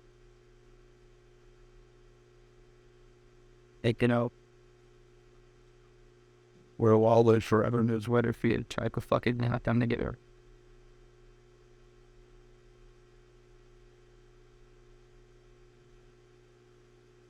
How long has it been working at that place? I think about 2 weeks is a very good job for it. Yeah, we just took it. But The detective tries to redirect the conversation to Wone to get a more complete picture of his life. And what happened with his last job? Was there problems there? Do you know for? No, it was just stable law firms. Like come at 10 hard hours. He knew he had been told, you're not giving her out of the first and track Robert. We like you and you can hang around here at work, but yeah, for the partner. And that Robert was we talked about this, but I was up for PartCon this last year. So he and I would talk about this. We were sort of built, we're building in the mind that Don, he just didn't want to, be at this kind of, but he's a dead end for his shit. So, Or he took this job. but just fine. He seemed to really like it. They have some trademark issues. But how that's work that I also To it. I'd sent him stuff last week, pitch materials for if they wanted to hire us to do some of this work, we could do it. In fact, sitting on my kitchen counter was more of the same stuff that we were going to talk about at breakfast today. And I think when I looked at I haven't gone Brody before it shut. But did you tell an officer that he was stabbed downstairs? No, I don't know where that would really ask me that the African American, kind of short, shaped head. He asked me that if was he stabbed downstairs, or was he in the kitchen, or was the blood in the kitchen, or something like that? No, and I did had some confusion to me. I found out on the bed. I said to that guy, I believe he was stabbed on the bed, and there was a lot of blood. There was off the patches. The covers looked like someone had pulled them back, like as if they were sitting up, like someone covered the room and they're surprised or something. No, I don't know. Yeah, so I don't know where the picture thing came. Okay, do you remember how the blanket was whenever you went up there? Did you load the blanket? No, I didn't touch the blanket or think of the did. Somebody did try to do it. They did. Hello. They did said, hello. We go these equations in big state. I remember like the blanket looked like, as if you were laying in the bed and you were getting out of bed, you grab the corner, pull it over you. It was laying there neatly. It wasn't like tousled or pushed off or anything like that. But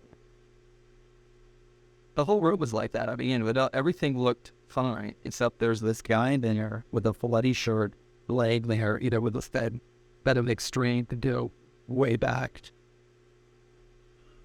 Remember, he must have had places he had go to work hard, to taint and feigned out loud. They got his teeth. According to forensic evidence, Wone was immobilized by a paralytic drug, sexually assaulted, and then stabbed to death. He was wearing his retainer, and there were no signs of a struggle. But I did. Other than his shirt that I made, I don't think they touched anything in there. Told one of the guys, what a finger and make dinner. I noticed that in the point of the 7-Eleven when I took the over here. Good dog. I didn't even think about it when I came up there, which the bathroom several times I watched when he was going guide up and I shipped into the belt back foot. My home. That was it. And did touch his neck and his wrists with the crow pulse. And I got close to mouth to mouth, or should I do bound or whatever they the dude just said they were just saying apply pressure.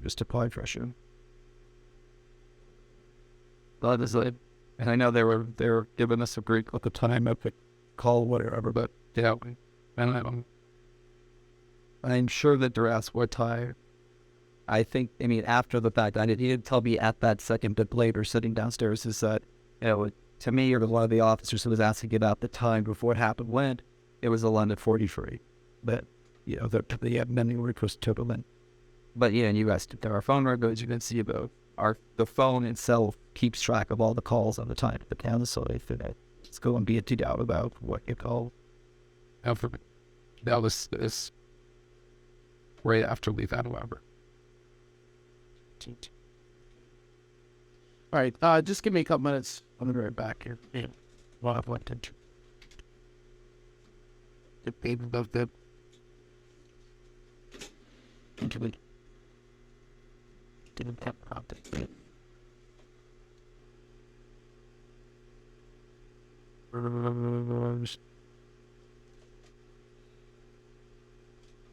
The guy is I come out, so I have a bit of torture.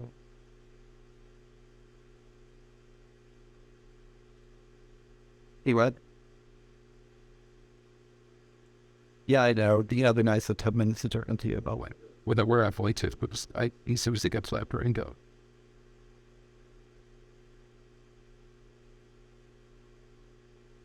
Yeah.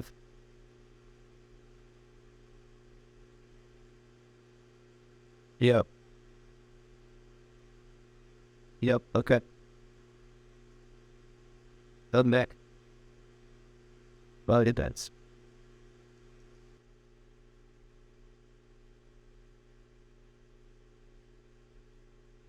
Hey, Michael, would you look at places called see if by Wally's and Marin? If it did. Yeah, I'm looking for the business that does business bullets. Yeah, yeah. What's on the back? Yeah, what's on the back? They're the same, I think. Yeah, 202. Trey Hansory. What tree it? What art am I trying to 390 4385. Like the West.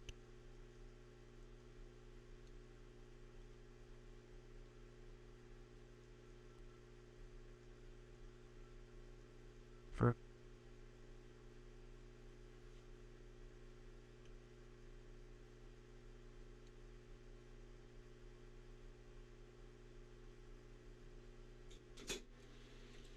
Hello? Joe, Yes, that's no Detective Castle. Do you remember?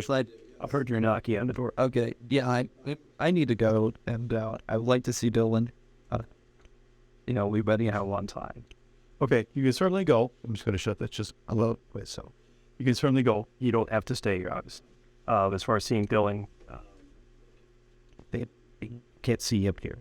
Okay, well, I'm sure would like to go. His return turned to the chin, and then we're done.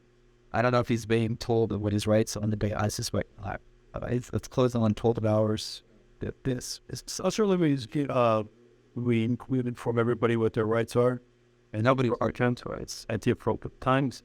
And Dylan, you can't speak pro se. Okay, yeah. Ward is a grown man and certainly knows that he doesn't have to say anything at all without legal representation.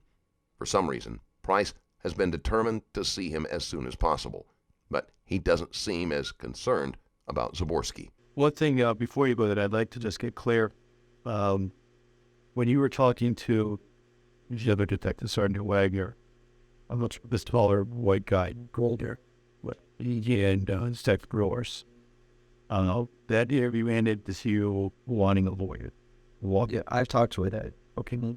Yeah. Since then, though, how did this second interview come to? How did you end up back here? Ryan, Detective Wade, was said, "Oh, come in. We'll talk to you. Just 10 minutes in there. Just real quick." It's obviously a bit longer than that. He said he would come back. He hasn't. I would. Yeah. I don't know what Victor's doing, but I am going to do. I did tell him we'll come back. We'll be very cooperative. It's on the front. But we've been here. I haven't seen Robert's wife and brothers outside. We just. But I just want to be clear that the second interview was something that you initiated with Detective Wade. You played it. Detective Wade asked you to come back. Yeah, yes. You came back in voluntarily. I did. Nobody threatened you to come back in. Yeah. Any promises made to you for COVID? No. Did anybody tell you what to say? No. Okay. You're certainly agree about. What's the story with Dylan? I'm going to get his attorney to come down. Time right now is about 10:25 a.m. Joseph Price, Victor Zaborski, and Dylan Ward were charged with evidence tampering, obstruction of justice, and conspiracy to obstruct justice. On June 29, 2010, all three defendants were found not guilty of the charges brought against them. In a separate lawsuit, Catherine Wone sued the three men for $20 million for the wrongful death of her husband. On August 3, 2011, the case was settled out of court as the parties came to an undisclosed agreement. Wone's death has never been solved. While the police remain certain that one or all three men were responsible for his death, there was insufficient evidence to prove it beyond a reasonable doubt. Unless new evidence surfaces, Wone's killer may never be brought to justice. Thanks again for watching. Don't forget to like the video. And if you want to support the channel even more, there's a Patreon link in the description below. Stay safe, and I'll see you in the next video.